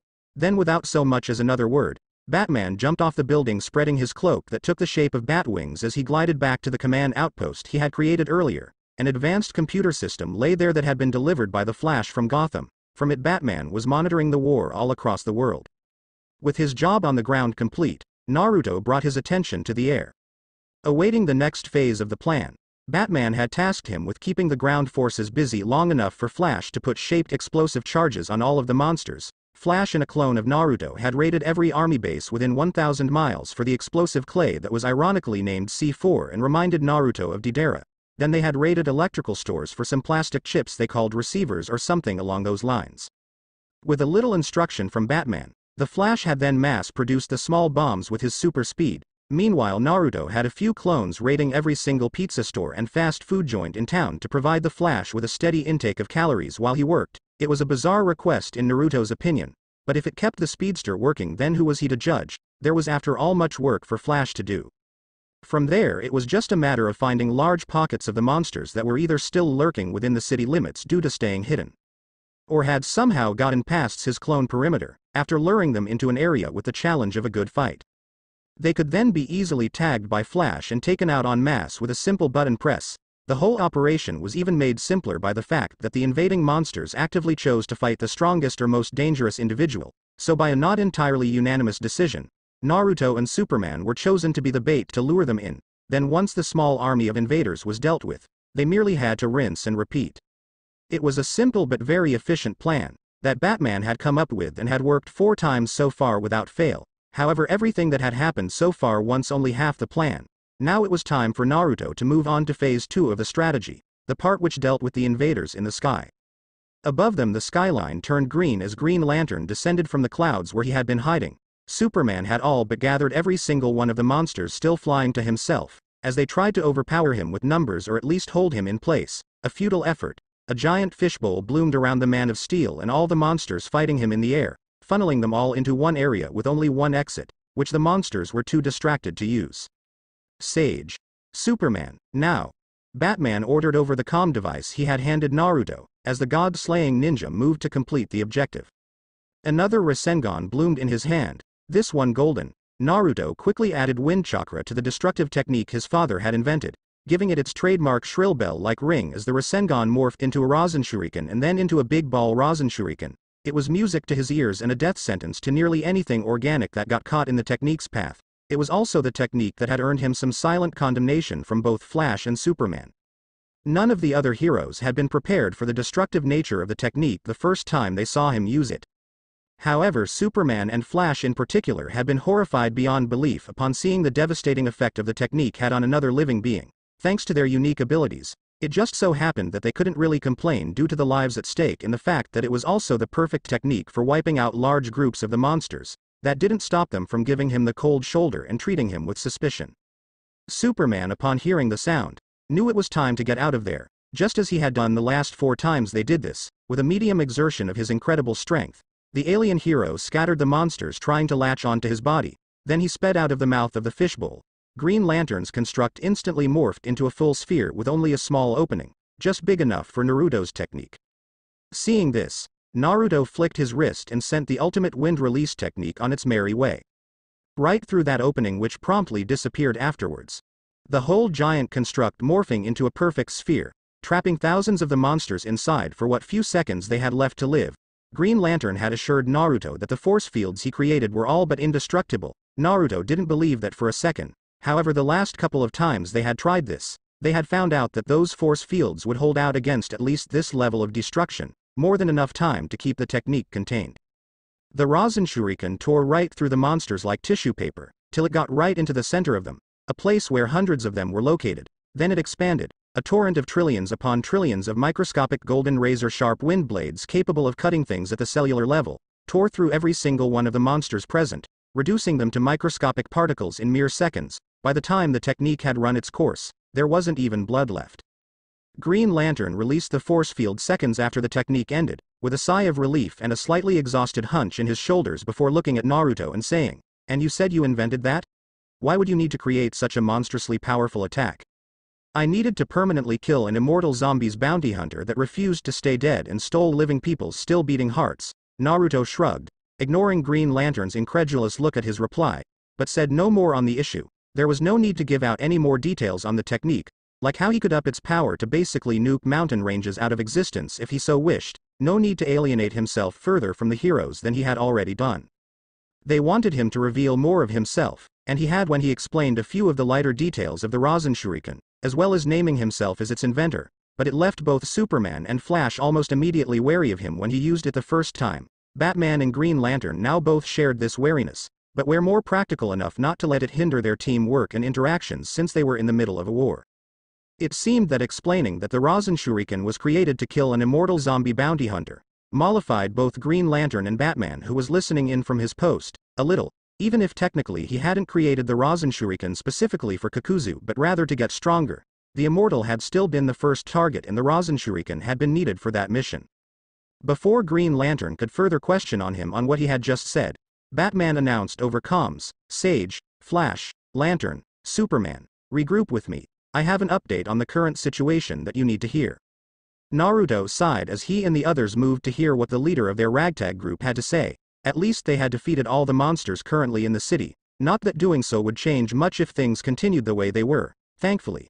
According to Clone that had just dispelled Diana was ready to step in and reinforce them. Focus on the mission Arth, Your Majesty. Mera corrected herself with a cold, almost dead tone as she berated King Orin for getting distracted in the midst of their brief skirmish with the otherworldly demons invading the Seven Seas through portals. In response to this, Arthur Curry guided dozens of great white sharks to tear the demons apart with his telepathy. Likewise with a thought, Mera froze whatever demons survived in spheres of solid water so highly pressurized the sphere might as well have been solid steel. Clenching her fists, the water imploded, painting it green with the inhuman blood of the demons. "Don't be like that, Mera. I am still just Arthur to you," the King of Atlantis said softly, in a tone that could even be called affectionate and had no place on the battlefield. In contrast to his soft words, the king of Atlantis reared his hand back and threw his seven-pointed trident like a javelin at another demon. Skewering it place, a burst of speed allowed him to swim over to the impaled demon in seconds, where he grabbed his trident and swiftly used it to bludgeon two more demons to death that were attempting to catch him in a pincer maneuver, finishing them off. He then turned back to Mera with that same gentle look that had once been reserved for only her and said, I know I hurt you, Mera. I swear to Poseidon, I didn't mean for this to happen. It was not supposed to be this way, but me and Gila, I don't know how, but we just bonded.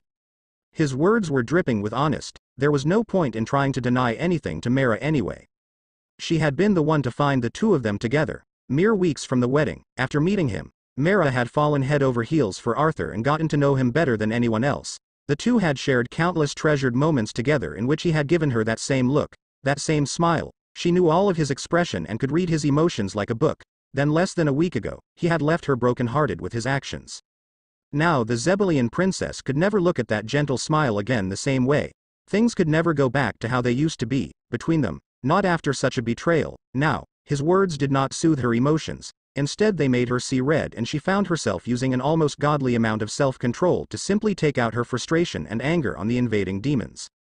You once were Arthur, my beloved fiancé, but now you are just King Orin of Atlantis to me. I will obey your will, my king, and protect the interests of Atlantis, as is my duty. However, we are not friends, your majesty, and you are certainly not my fiancé anymore. A decision that was entirely your choice, she said coldly, her tone tinged with bitterness and perhaps a touch of cruelty, judging by the way Arthur flinched at her words. A part of her regretted it almost as soon as she said it. But she would not take back her words, and he deserved it for his betrayal.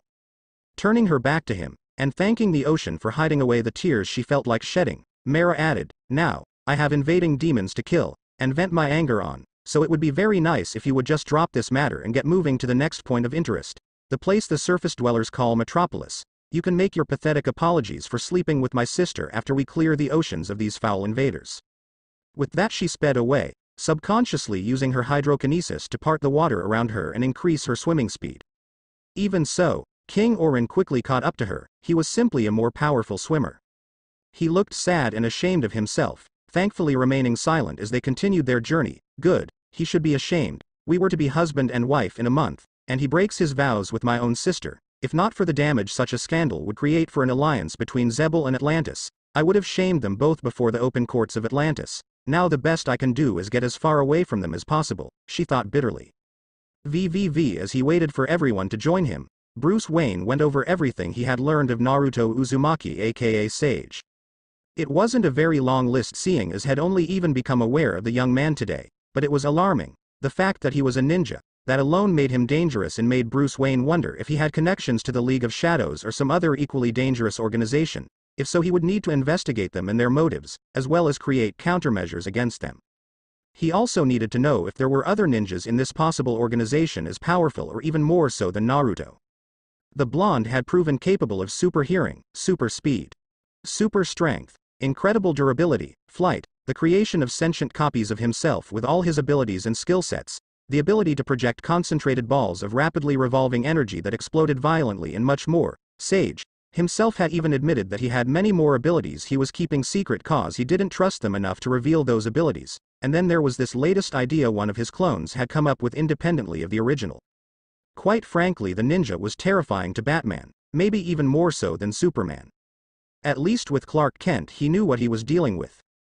He knew enough about the alien's life to know that he had been raised well, and with good morals by his adoptive parents, so even if the Man of Steel was stronger than the planet, and capable of wiping out the entire human race, he would never do so willingly. Bruce's countermeasures merely had to take into consideration the unlikely scenarios in which a third party took control of Superman through mental domination or some other kind of manipulation. A far less challenging problem than dealing with Sage. Batman could not confidently say that Naruto had such strong morals or would be so easy to contain due to his numerous abilities. With his team gathered, a team which Naruto had helped thrust him into the position of leader and representative to the rest of the world, Batman said, "Good job on taking out the monsters that got through Naruto's clone perimeter around the city. With some satellite imagery and computer data, I've analyzed the situation and come up with an assessment. The plan we created earlier this evening is working, but so far we are merely holding the line, and in one city at that." "It's better than nothing, Batman." Green Lantern spoke up. This city alone has a population of 11 million, and at most the monsters have only been able to abduct a few hundred. The rest of the world is not that lucky. Nodding his head, Bruce replied to Hal Jordan's comment with, "Indeed, and that's exactly the problem. These monsters roam free across the rest of the world. And while Sage has spread out his clones across the world to halt the invaders, they are a mere stopgap measure, and one that will not last forever. Even here where he has the most clones, they were briefly overrun by a massive wave of the monsters. It's simply further proof that our strategy isn't viable in the long run. These monsters continue to pour through their portals and their numbers continually rise. Soon even Naruto will grow exhausted. Quite frankly, we need something to turn the tide around and give us a chance of winning, or at the very least stop us from losing before it's too late." "Any ideas on what could do that?" Flash asked. "Sage's power isn't limitless. Only Superman seems to hold that honor, but it is very versatile power regardless." One of his clones made an interesting suggestion. The clone suggested that instead of digging in and fighting a pointless battle to keep these monsters out of the city, while waiting for military reinforcement, we can instead move the people somewhere safer and more defensible, so that the military can easily take over. The invaders have clearly shown that they are specifically targeting civilians for capture, likely in order to harvest us for some unknown purpose. In that case, it's more logical to move everyone to a more defensible position, to safe zones in the control of the various militaries around the world. They want protest at the chance to better protect their own citizens, Batman explained. "It sounds good and all, but how the hell are we supposed to move them? None of us can carry enough people, fast enough to make a dent in the population of a large city.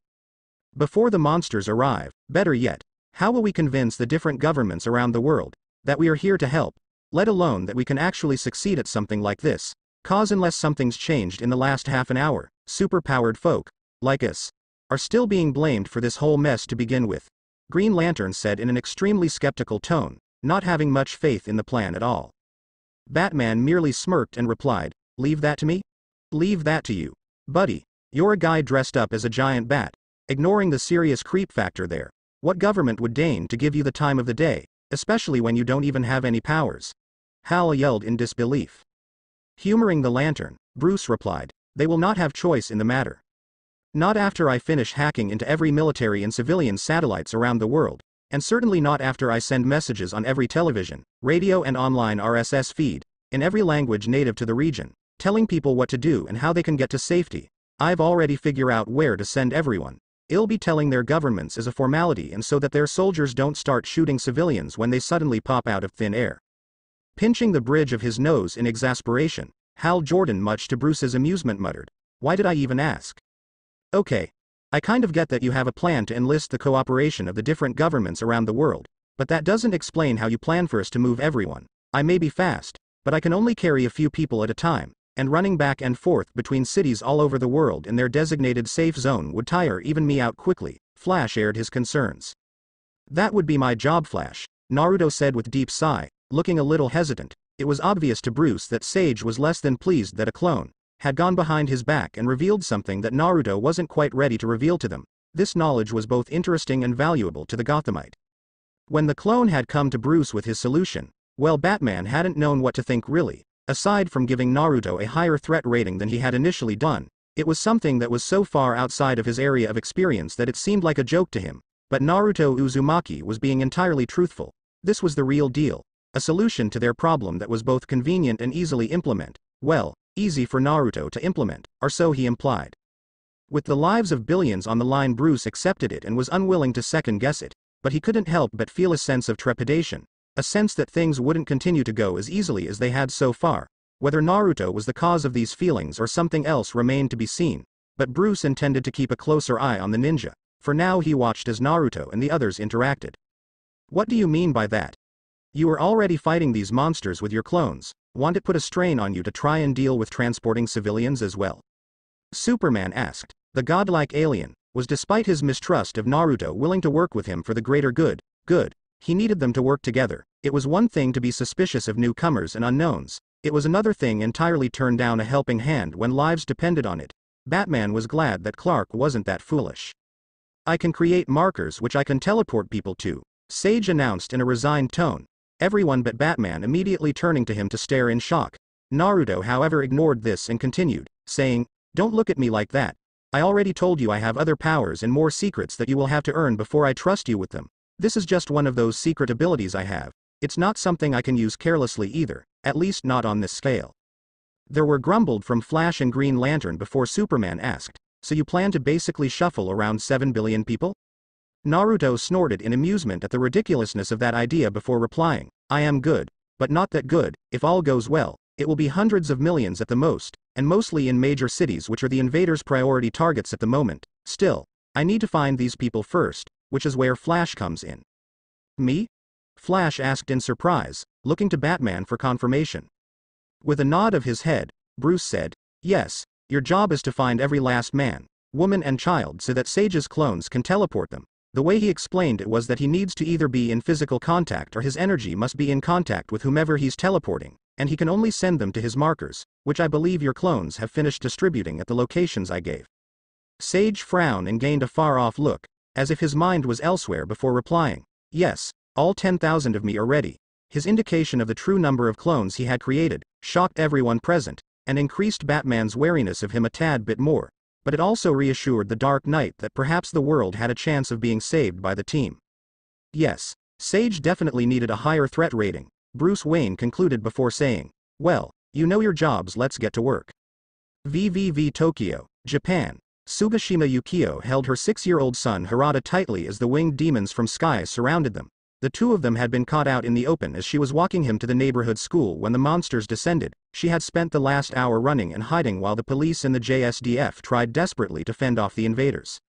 Without anywhere else to run, and completely worn out from her desperate efforts to protect her child, she was convinced that this was the end for her, convinced that her desperate cry to Amaterasu and the other kami for salvation would go unanswered. Closing her eyes as the 3 of the winged demons descended on her and her child, like they had for so many other innocent people, she prepared for the worst. Luckily the worst didn't come. There was a loud bang like a gunshot had gone off, followed by series of loud and meaty impact sounds, and then distant crashes. Bringing herself to open her eyes, Yukio was surprised to find a foreigner standing in front of her. He was young, early 20s and incredibly handsome, with spiky blonde hair that had splotch of white just above his forehead, sapphire blue eyes and a trio of whisker-like marks on each cheek. He was just standing there with a kind smile, waiting patiently for her to address him. With what little English she could remember she asked, who are you? It was butchered and came out sounding more like Horu Aru you. But the foreigner seemed to understand, seeing as he replied in perfect Japanese, my name is Uzumaki Naruto, I am here to help. You speak Japanese? Yukio asked, startled by his name and perfect accent. To her surprise he shook his head negatively and replied, your language is as foreign to me as any other, but so far every language on earth I have come across, whether spoken or written, I have simply understood. The how or why I understand languages is unimportant, I just do. You are speaking Japanese, but to me it sounds like elemental, and I am speaking elemental but it sounds like Japanese to you, that is all there is to it. Huh. Are you a god? She asked while cocking her head sideways in clear curiosity. Surely there was no language on earth called elemental, and the ability he had described did sound like something one would expect of a god. I am similar but different. More importantly, I am willing to step in and save you from these invading devils on their behalf. That is if you and your son are willing to take my hand and trust me, the foreigner replied, offering his open hands to them to grab on, hands that were glowing with golden flames. Giving one last glance to her son, Yukio decided to take a leap of faith and closed her eyes while reaching for the foreigner's hand. She was surprised when, instead being burnt by the golden flames, she felt herself be enveloped in what she could only describe as power. She felt more alive in that instant than she had ever felt in her entire life, and all the aches and pains in her back from an old car accident were instantly gone. Opening her eyes, Yukio was surprised to find herself wrapped in a field of dark orange energy shaped like a fox. Besides her, her son was also wrapped in the same field of energy, having accepted the god's hand while she was caught up in the euphoric feel of power coursing through her body. This man had not deigned to give out his name, but he had to be Inari or a follower of the fox god, the golden flame. The fox-shaped energy and those whisker marks couldn't possibly be a coincidence, right? Getting her wits about her, she asked, so what happens now? Now, I send you somewhere safe, where other clones of me will give you further instruction, he said. With a foxy grin that made her blush, before she and her son were enveloped in golden light and instantly transported elsewhere. VVV Geilenkirchen, Germany. NATO personnel backed by the full might of the German military were running back and forth trying to organize the hundreds of people appearing from thin air. Every seconds, by the seconds, already a substantial population well into the hundreds of thousands were in makeshift tents provided for them by the German military. All of them had been plucked from Berlin and nearby towns, before being quite literally teleported to a field right next to the NATO airbase. The German military had surrounded them with entire convoys of tanks, IFVs and APC, while fleets of gunships, combat drones and other military planes circled the sky above to shoot down anything that wasn't human. The whole country was at red alert. Every country was at red alert. The whole world was currently under attack, and the only ones who really seemed to know what was going on were those vigilantes from America, particularly the Batman who had somehow called the German Chancellor on his personal phone with a solution that involved the relocation of a massive amount of citizens from the capital to safe zones, via teleportation of all things. To say that this left General Wolfgang von Leonard at a loss of what to even think was an understatement. No one really knew what to think of the alien invaders or of the vigilantes who were pulling what could only be described as acts of God, particularly that blonde one with the spiky hair that was running around the camp helping set things up. But one thing was plain to see. These vigilantes, no, these heroes were here to help, and as long as they were protecting German citizens, the German Chancellor was happy to let them, which in turn meant the general was happy to let them. Taking a deep draw on his cup of 1859 malt whiskey, a gift from one of his fellow generals when he got his first star a few years ago, General Leonard polished off the remnants of his drink and headed out into the field. He had work to do and his country's citizens needed protecting. VVV unknown location, Washington, D.C. I don't understand. Which one is this guy again? The president asked as he studied the footage of the man with spiky blonde hair. Decked out in black ordinary clothing instead of a skin-tight supersuit, the blonde was in the midst of slaughtering over 3 dozen of the invading monsters with just his bare hands to protect a group of school kids downtown. Monsters that had armor tough enough to ignore small arms fire from cops and the strength to rip through steel girders and reinforced concrete like tissue paper. The blonde was making the task look easy too. Besides the president, the head of his Secret Service detail, an agent named Robbie Lucas, replied, "He's an unknown, sir. But Batman is using him or his copies to move hundreds of thousands, possibly millions of civilians to his proposed safe zones. That man, sir, is everywhere." "I sense you don't like him, Robbie, even though he is out there saving American lives?" the president asked with a raised eyebrow, knowing exactly what Robbie was thinking, the agent having joined the now president's detail years ago when he first became a senator. "No, I don't, sir. And not just him, all of their kind. How am I supposed to do my job and protect you and your family in a world where people can fly and rip monsters to pieces with their bare hands? This guy can somehow create copies of himself, and right now many of those copies are scattered all over the world, executing Batman's orders, not yours, Batman's? The same Batman who just hacked the world, and more importantly America's civilian and military network, 'cause he could." Robbie finished, his explanation turning it into a slight rant, which was a tad bit biased, but the president didn't mind. He had specifically asked for this. "I see you feel quite strongly about this," the president said with a thoughtful expression of his own. It was an understatement. They had this conversation every other day, though Robbie had never expressed himself as much on the matter as he had today. "Yes, Julian the First do," Robbie said in a friendlier tone, using the president's given name, a right Robbie had earned long ago after taking a bullet for him back when he was just a senator. "My life's mission is to ensure you get a chance to fulfill your life's mission. But I can't fight what I can't see coming. I can't kill someone endangering you who just so happens to be invulnerable, and I can't stop a person that can simply teleport you away in an instant."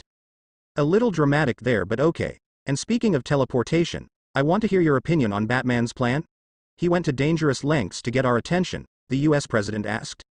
"Near as we can tell, it's exactly what Batman said it would be, in his transmission. The relocation of people around the world to his proposed safe zones, where they can be protected by their native countries' militaries, Mr. President." He also forwarded a list of observations he had made and strategies that had worked for him and his team. Robbie said, a little sourness in his tone. Julian's lead agent, no doubt secretly wished he could empty a clip in Batman's face for the headache the vigilante and his kind had created for the Secret Service. Now the USSS would need to create brand new countermeasures to deal with the superpowered individuals threatening the past, present and future leaders of the nation and their families. "I see, and this young man is the key to Batman's whole strategy, right?" the president stated, more than asked, his eyes refocusing on the screen with the young and unmasked vigilante, a plan already going through his mind on how to spin this into a political win for his re-election. That footage would leak in the aftermath of this crisis once they repelled the invaders, and these vigilantes would no doubt be seen as heroes. As President of the United States and leader of the free world, he would need to get ahead of this quickly. Sensing a change in the president's disposition, Agent Robbie Lucas asked, "Do your orders still stand to have Batman arrested for simultaneously hacking our satellites, sir?" The president shook his head in response, and thought to himself, Robbie and many others will not like this. In a tone that made it clear that it was an order, the president finally said, "I'll rescind that order." "Mr. President?" Robbie asked, addressing him formally to show his old friend that he would respect and follow any orders given to the letter, but as a friend and trusted confidant wanted an explanation. Sighing deeply, the president said, "Ensuring that whatever kind of technology Batman used to hack the world doesn't fall into our enemies' hands is imperative. But this new guy is transporting the populations of entire cities through space and time to Batman's safe zones. Someone that powerful is following Batman, alongside the Superman, the Flash, and who knows how many more of these super beings Batman has with him. If they pull this off, if we somehow repel this invasion, then they will be seen by the whole world as heroes, and I will not be seen as the American president who persecuted its own heroes. Besides, we can always bring Batman in later, when the whole world isn't watching and he doesn't have as much public support." Mollified with the explanation, Robbie replied, "Yes sir, Mr. President." There was a trio of loud knocks followed by 5 more in an alternating rhythm before the president got up from his workstation and said, "Well then, Agent Lucas, it's time to meet our new hero and get my family and our entourage extracted to Cheyenne, Colorado via teleportation. NORAD has intel for me to make a decision on." "You're enjoying this, aren't you?" Robbie growled before rising to meet the teleporting blonde Batman had sent for the president and his family.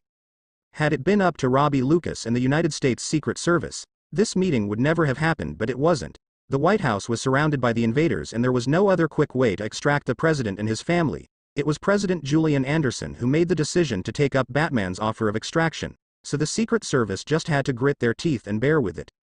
A corona of brilliant energy surrounded Naruto Uzumaki in the form of golden flame.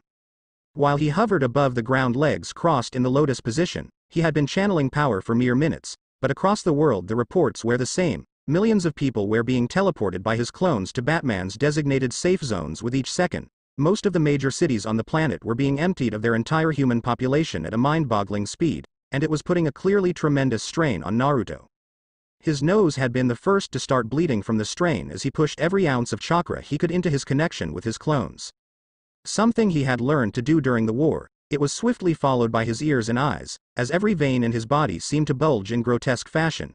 Yet he did not break his concentration for even a second. Then he coughed up a mouthful of blood, but instead of quitting like the other heroes insisted after taking notice, he gave one last push with everything he had, before his chakra aura flickered out and he fell to the floor. Hitting the ground on his hands and knees, gasping hard for breath before hacking out some more blood. Sweat dripped from his forehead in fast-flowing trickles, while his whole body shook with exhaustion. The blood that had been leaking from his nose, eyes, mouth and ears quickly began steaming before evaporating seconds later. His body was automatically pushing everything he had left into healing himself of the physical damages he had caused it. Naruto had always had good regeneration due to his Uzumaki heritage and Kurama's chakra. But Tsunade had helped push his regeneration to new heights during the 6 months of the Fourth Shinobi World War, teaching him how to direct that regeneration with slight amounts of chakra to speed up or prioritize specific areas, or even how to slow it down in case he needed to for some reason. Shed also taught him the basics of medical ninjutsu, nothing complex, but enough to diagnose a patient with his chakra, as well as knowledge about human anatomy, his 6 paths healing ability, filling in the rest of the gaps. The sheer amount of knowledge and training he had received from Tsunade, significantly speeding up and heightening his regeneration to a point that it was easily comparable to that of the first Hokage, Hashirama Senju, making him in turn extremely difficult to kill. Even so, the strain of channeling enough sage chakra to power over 10,000 clones across world and then have them transfer over 400 million people to the safe zones, to say it was a tremendous burden, was an understatement. The task had come closer than anything since his battle with Kaguya to killing him, leaving Naruto almost perilously low on chakra, and the damage wasn't just to his physical body either. His chakra reserves felt as if they were near empty at this point, but that wasn't a problem. They would refill to safe levels in few minutes. It was his chakra pathways that worried him. Quite frankly, they felt like they had been deep fried and knocked out of commission from the sheer amount of energy he had been channeling and the speed at which he had been using it. All but the smallest trickle of chakra through his pathways hurt. Right now he couldn't perform another jutsu if his life depended on it. And his pathways would need time to heal, possibly up to between 30 to 45 minutes. time in which he could not replenish his clones or teleport anyone in danger to safety, and as if that wasn't bad enough, at the moment, Naruto felt as weak as ramen noodles both physically and mentally. If he tried to fight a parademon, then he would definitely lose in his current state. Thankfully his clones were still around and he was in safe company. A hand appeared before his face and Naruto looked up to see who was offering to find Superman. Much to his surprise, when he wasn't acting as bait for one of Batman's plans, the Man of Steel's job had been protecting the Metropolis Safe Zone, a football stadium and its surrounding facilities, in the New Troy district. It was packed to the brim with people, 11 million people to be exact. It had taken the combined efforts of the Flash and hundreds of Naruto's clones to get food, water, medication and any other supplies that were deemed necessary to just about everyone in the safe zone. But even with sealing scrolls making the job considerably easier, moving the supplies and gathering all those people to the safe zone had been hard work. Grabbing the offered hand, Naruto was pulled to his feet, which he stood on shakily at first before getting his balance under control. A bottle of water was handed to him by Green Lantern, which he gulped down almost desperately, followed by a towel to wipe away the sweat by Flash. The kindness his new teammates were showing him surprised him a bit. It was a 180-degree turn from the wariness and sometimes blatant mistrust he had been shown earlier that evening when he first used the Rasen Shuriken. "Thank you," Naruto humbly said, but Superman shook his head as if to say his thanks were unnecessary. "We've been unfair to you, Sage. Well, me and Flash, that is. You didn't identify yourself as superhero but rather a warrior, so we've all been keeping you at arm's length in our own ways. And then there was that Rasen Shuriken technique you used. Well, for someone like me who can see all those energy blades at the microscopic level," Superman explained. Flash immediately picked up where Superman ended, "and someone like me who watched it all unfold, slowly, it's a horrifically terrifying application of your power, and so we judged you without even really considering that you might have had a good reason for creating something like that. I looked at you with the same suspicions as I would a potential villain." Lowering his head slightly, Superman said, "What we are trying to say is that, we are sorry. Watching you struggle to channel all that power, desperately working to save as many people as you can, it drove home the fact that you were just as much a hero as any of us, perhaps even more, and we had no right to judge you, especially when we don't know anything about you. Please forgive us, Sage?" "There is nothing to forgive, guys. I don't think that you were wrong to be wary of me. In fact, due to how I grew up, it's expected, comforting even. In its familiarity. I am Ninja. I was raised in a world of violence, where you did not trust anyone save those from your own village. That's what I was taught from an early age. I wasn't ever very good at that though," Naruto said with self-depreciating chuckle, before turning to them and saying, "I never needed you to like me or fully trust me, only to trust me enough to be able to do my part and watch your backs, just as I trust you to watch mine, and you've already done this for me. It's more than enough." "It's not right. Green Lantern is my friend, but I only met Superman and Batman tonight. I was willing to trust and cooperate with them as soon as I met them, but as soon as I saw the effects of your Rasen Shuriken, I treated you as if you were not one of us, just someone we needed in the meantime. I treated you like something to be used and discarded. You're a part of this team and it's not right," Flash insisted. Sighing, Naruto said with a chuckle, "The irony of this situation is that is exactly how a ninja is supposed to be treated. But then again, that was the old way of doing things and we've outlived those archaic ways." Looking up to Flash and Superman, he said, "You two really are one of a kind. Your conscience won't even let you fight a war without settling your inner feelings. Fine, I forgive you, but really it's unnecessary. It would be a different story if you were completely unwilling to cooperate with me and people died cause of it, but not once did you object to my ideas or refuse to back me up. For me, such actions showed me enough about you guys, for me to want to work with you, to even proud of it." Superman held out his hand to shake it as he said, "Thank you, Sage. This fight isn't over, but I can definitely say that it's been an honor working with you so far." Taking the hand and shaking first Superman's hand and then the Flash, Naruto replied, "Agreed." "Geez, you guys. Let's save the congratulating each other for after we win," Green Lantern interjected, having remained uncharacteristically silent for the last few minutes. Batman, who was naturally a silent type, added, "Lantern's right. We are a long way from being done here. The safe zones are keeping millions safer than the cities could, but my satellites are picking up a large number of the monsters headed our way." "Yeah, about that. I got us some backup," Naruto grinned while scratching the back of his head. Narrowing his eyes, Batman asked, "What do you mean backup?" "I made a friend while we were busy taking out the parademons earlier," Naruto explained, hoping they would ignore the fact that he was only just bringing this up now. He didn't really want to explain, let alone justify his clones being able to act independently from him, or that only after they dispelled did he absorb their returning memories and knowledge. Otherwise, he had no clue what some of his clones were doing. Parademons? Superman asked, sounding fascinated with the word.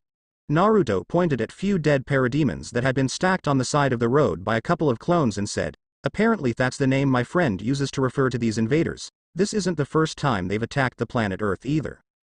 And how do you know this is accurate or that this friend of yours is telling the truth? Batman asked. It was less from caution and skepticism than a desire to have all the relevant information so he could make new plans for the future involving Diana. He was really good at planning like that. Simple enough. One of my powers allows me to sense good and evil in a living being. To a certain degree, trust me, she is not evil or I wouldn't bring her up. Naruto chuckled at their incredulous looks as he revealed another power before saying, look, I know it's a lot to take on Faith, but she is a good person, like us. She just wants to help humanity, and she's a damn good fighter. Something we will need cause I won't be able to perform ninja techniques for a bit. I am still healing internally. She was capable of defeating one of my clones in one-on-one combat, 12 times in a row. A clone that was not holding back at all. We need her. Batman eyed him for a moment, clearly deliberating his next move before he asked, do you trust her? Naruto didn't hesitate to nod before replying, about as much as I trust you guys, so yes. Then call her. I presume you have some prearranged signal. Batman stated more than asked, ignoring Green Lantern's protest in the background about him not getting a chance to give an opinion on the matter. Yes, though one more thing, me and her are already pretty familiar with each other's fighting styles, so it's probably better she fights alongside me when you deploy as Batman. Also she is very much a warrior, so please try to keep that in mind as you address her, and make her feel welcome, Naruto replied before giving a shrill whistle signaling for Diana to come out from the shadows. A moment later there was crash from the impact of something landing on the ground hard enough to crater it. As the dust cleared, Princess Diana of the Mistira rose from it in all her beauty and grace. She had been watching them from a skyscraper 2 miles away, like Naruto's clone had instructed before it dispelled itself, and was clearly delighted to finally take part in the action. Welcome to our little group, Diana, Naruto greeted Diana as she walked up to him. The others all had their eyes on the new girl and were clearly wondering how well he knew her. Even in his current weakened state, Naruto could still sense a bit of lust and jealousy radiating from some of them through his empathy, mostly Green Lantern and surprisingly Superman. Smirking, Naruto introduced her saying, guys, allow me to introduce you to Diana of the Mistira, Princess of the Amazons, and the most skilled fighter I've yet come across on Earth. She is a fierce warrior willing to aid us in protecting the innocent and saving the world. A princess? Here? Green Lantern asked, shocked by this fact. Don't just assume that she's like one of those useless Disney princess in the media. Trust me when I tell you that she is good as me at fighting, and we've all seen what I can do. Naruto said with a frown. While it was true that most princesses didn't fight, even in the elemental nations, the stereotype that princesses and royalty were weak because they were royalty and lived a soft life did not really exist in the elemental nations. Over there, a princess not fighting was simply by choice, rather than because they were incapable doing so due to their lifestyle. It made Naruto wonder what the hell kind of princesses Earth had for a story like the Princess and the Pea to pop up or Sleeping Beauty. Not to mention he had literally just told Green Lantern a minute ago that she was a warrior and that they should make her feel welcome, going as far as to stress the warrior bit. The temptation to punch the green buffoon was suddenly very great. Even so, if something happens to her, her home nation will hold us responsible, Flash interjected.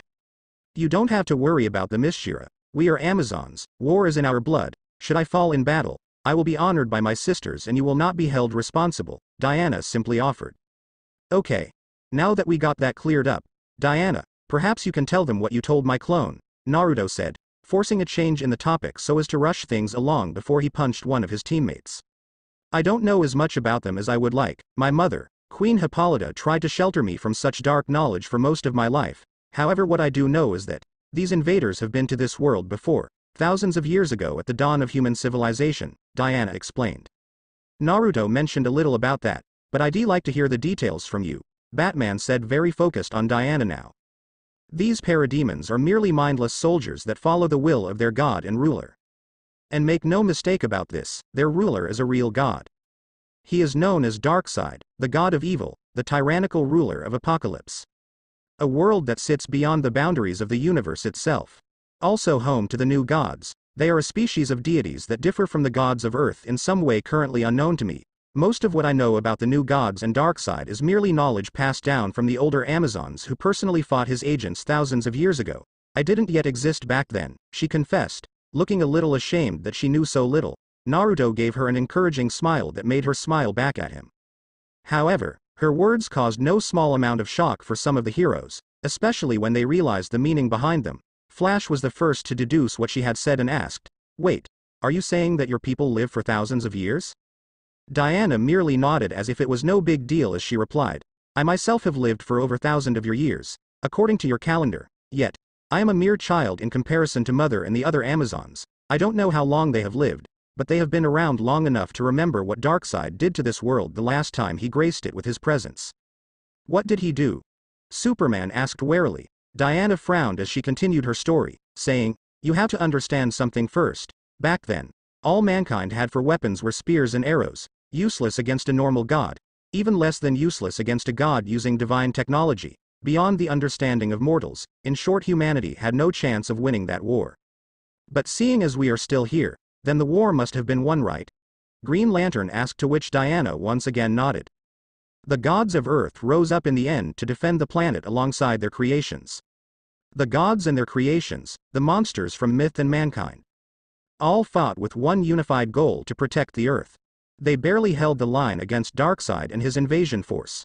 From how my mother told it, the one time she was willing to indulge my curiosity.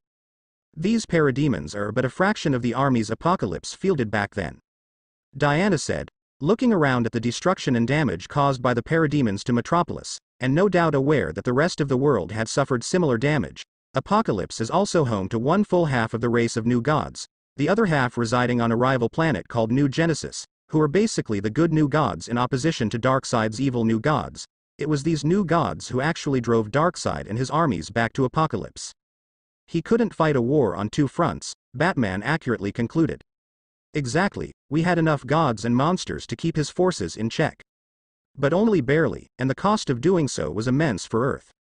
Many gods died that day, and while gods can reform after dying a physical death, it takes time that can be considerably extended when no one is around to worship you anymore. It's said that only a handful of the most famous of gods and their respective pantheons are even remembered in this day and age. As a result, only they have returned from death to walk amongst us once more. I am sure they are less than pleased to find that they've been reduced to mere myths and folk stories." Diana finished with a snort. Humanity was well known for having a short memory when it came to stuff like that. "You speak as if you know the gods." "Personally, I mean," Batman stated his observation. "The Greek gods are the protectors of the Mysteria, and they are the ones that granted me my powers," Diana said, as if it was just another everyday thing to talk about gods. VVV floating in space above the Earth, hidden from the eyes of all beings in this multiverse, a true being that transcended all existence, quietly hovered. This being had its gaze set firmly on the blue marble of a planet that was humanity's home, watching steadily as the armies of Apocalypse invaded Earth and reaped a toll in human life. Yet it was no near as much loss as the being had initially expected, thanks to the efforts on one truly admirable young man. The being would have liked to watch the transpiring events for a little longer, but it seemed everything was coming to head. The climax of this story's arc was just beginning, and despite the being's omniscience, the being had blinded themselves to this timeline's future so as to better enjoy it as it unfolded. With a small but genial smile, the being said, "Looks like it's time for the action to really kick off. It's time for you to prove to me that you were worth the time and investment I put into saving your life.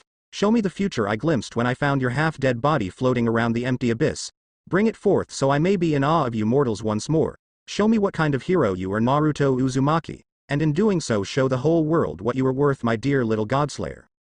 VVV Metropolis Harbor. Metropolis. There was a thunderous crack, as the very earth shook and the waters raged as if Poseidon himself had decided to unleash his wrath. A pillar of pure energy shot into the sky, as the ocean water caught fire in the distance and swirled lazily in a mockery of Naruto's family name. When the energy finally dissipated, it revealed a massive tower rising out of the sea. A single glance at it was enough to tell anyone that the tower was not of human design. In some ways it appeared almost organic, rounded and smooth. In other ways it had odd angles, was jagged, scaly and twisted. Nevertheless, even from a distance Naruto could feel the tower radiating malice and cruelty through his empathy powers. It was all he could do not to fire a tailed beast ball at the nearest one, and indeed, there was more than one of the damn things. Well, he really couldn't, even if he wanted to, cause his chakra pathways were still messed up, but it was the thought that counts. "What is that?" Flash asked, bewildered by the gigantic tower. He had been the first to get to the docks area with his super speed, followed by Superman, Naruto, Wonderwoman, Green Lantern and then Batman. Instead of answering him, Naruto focused his attention on the water, had almost missed it with the sudden appearance of the tower. Two individuals in the water, one nearby another further down, killing parademons if the negative emotions and dark life signs winking out were anything to go by. There was a thud, as the body of a parademon landed on the boardwalk in front of them, a seven-pointed trident skewering it like a giant kebab, and crouching behind the monster was a dripping wet blonde man in green and golden scaled armor, with a jeweled necklace around his neck, a man the public had taken to calling Aquaman. I was hoping you lot could tell me, he spoke in a rich charismatic voice, as he yanked his trident out of the back of the parademon, before adding, these demons are in the water too.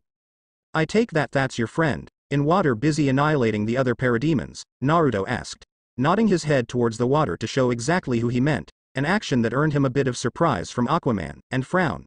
Aquaman didn't get the chance to reply though. Not friend, royal subject.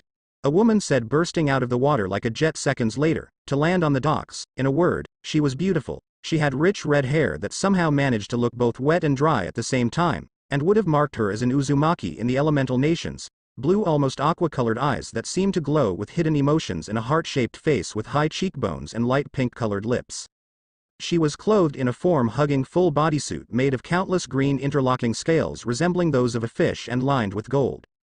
The outfit had a low V-neck that hinted at an impressive amount of cleavage, yet hugged her curvaceous figure in a way that any man could deeply appreciate.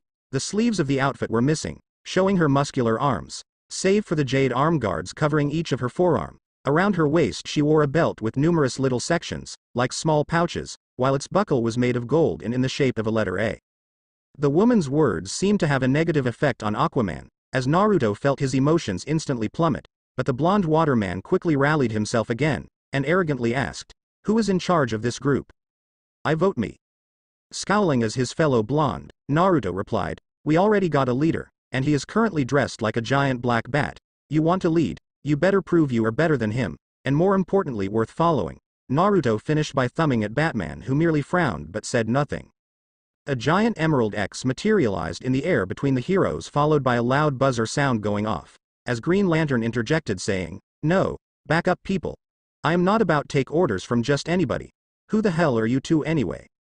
They call him Aquaman, the lady is an unknown, though she has been seen in his company on occasion. The answer came from Batman, and it startled everyone save Naruto who was already aware Aquaman's existence thanks Madame Xanadu. Aquaman is real? Green Lantern asked in disbelief, looking like the world no longer made any sense to him. I am standing right here, said Atlantean spoke up, fed up of everyone talking about him as if he wasn't present. It didn't help one bit seeing as Green Lantern continued to ignore him and muttered to himself, first Batman is real, now Aquaman is real. Be polite Lantern, Flash said in a low voice, after elbowing his friend in the ribs much to Green Lantern's annoyance. Diana however was delighted by the news, smiling at the newcomers as she joyfully proclaimed, greetings Atlanteans. Quite a day for a fight is it not? In response, Aquaman frowned at the greeting and asked, how do you even know that I am Atlantean? I am Diana of the Mistira, she promptly replied making Aquaman's partner smile and step forward to talk to her fellow female. Clearly she was not too interested in talking to the men. An Amazon. Here. I thought your people no longer involved themselves in the affairs of mankind, the woman said, finally interested enough to engage in the conversation. Diana happily replied, I could say the same about your people, but here you are. Nodding in acknowledgement of her point, the redhead said, indeed, Diana of the Mistira, however, I am not of Atlantis, I am Mara of Zebul, another city-state of the old Atlantean Empire, and currently a rival kingdom to Atlantis. Technically they rule us, but we are our own thing. Aquaman, who had seemed so confident and arrogant since his arrival, seemed to once again deflate at those words, and Naruto sensed a deep sadness and regret coming from him, but it was only for a moment, before he composed himself and lightly nudged the parademon he had killed with his foot while saying, this demon I killed was in my ocean. It said of a device that tore open a hole in the water and more of its kind flew out. You're obviously gathered together to fight them. I suppose we have, Flash replied after looking around giving everyone gathered a once-over. Nodding his head, once he confirmed that everyone present was ready to fight, Aquaman said, then the question is what do we do next? Any thoughts, oh noble leader? Naruto teasingly offered Batman. He had been quiet for a lot of the conversation much like Superman and Batman, and now felt the need to speak up. Those towers appeared for a reason and the parademons are circling them as if assembling. Let's find out their purpose.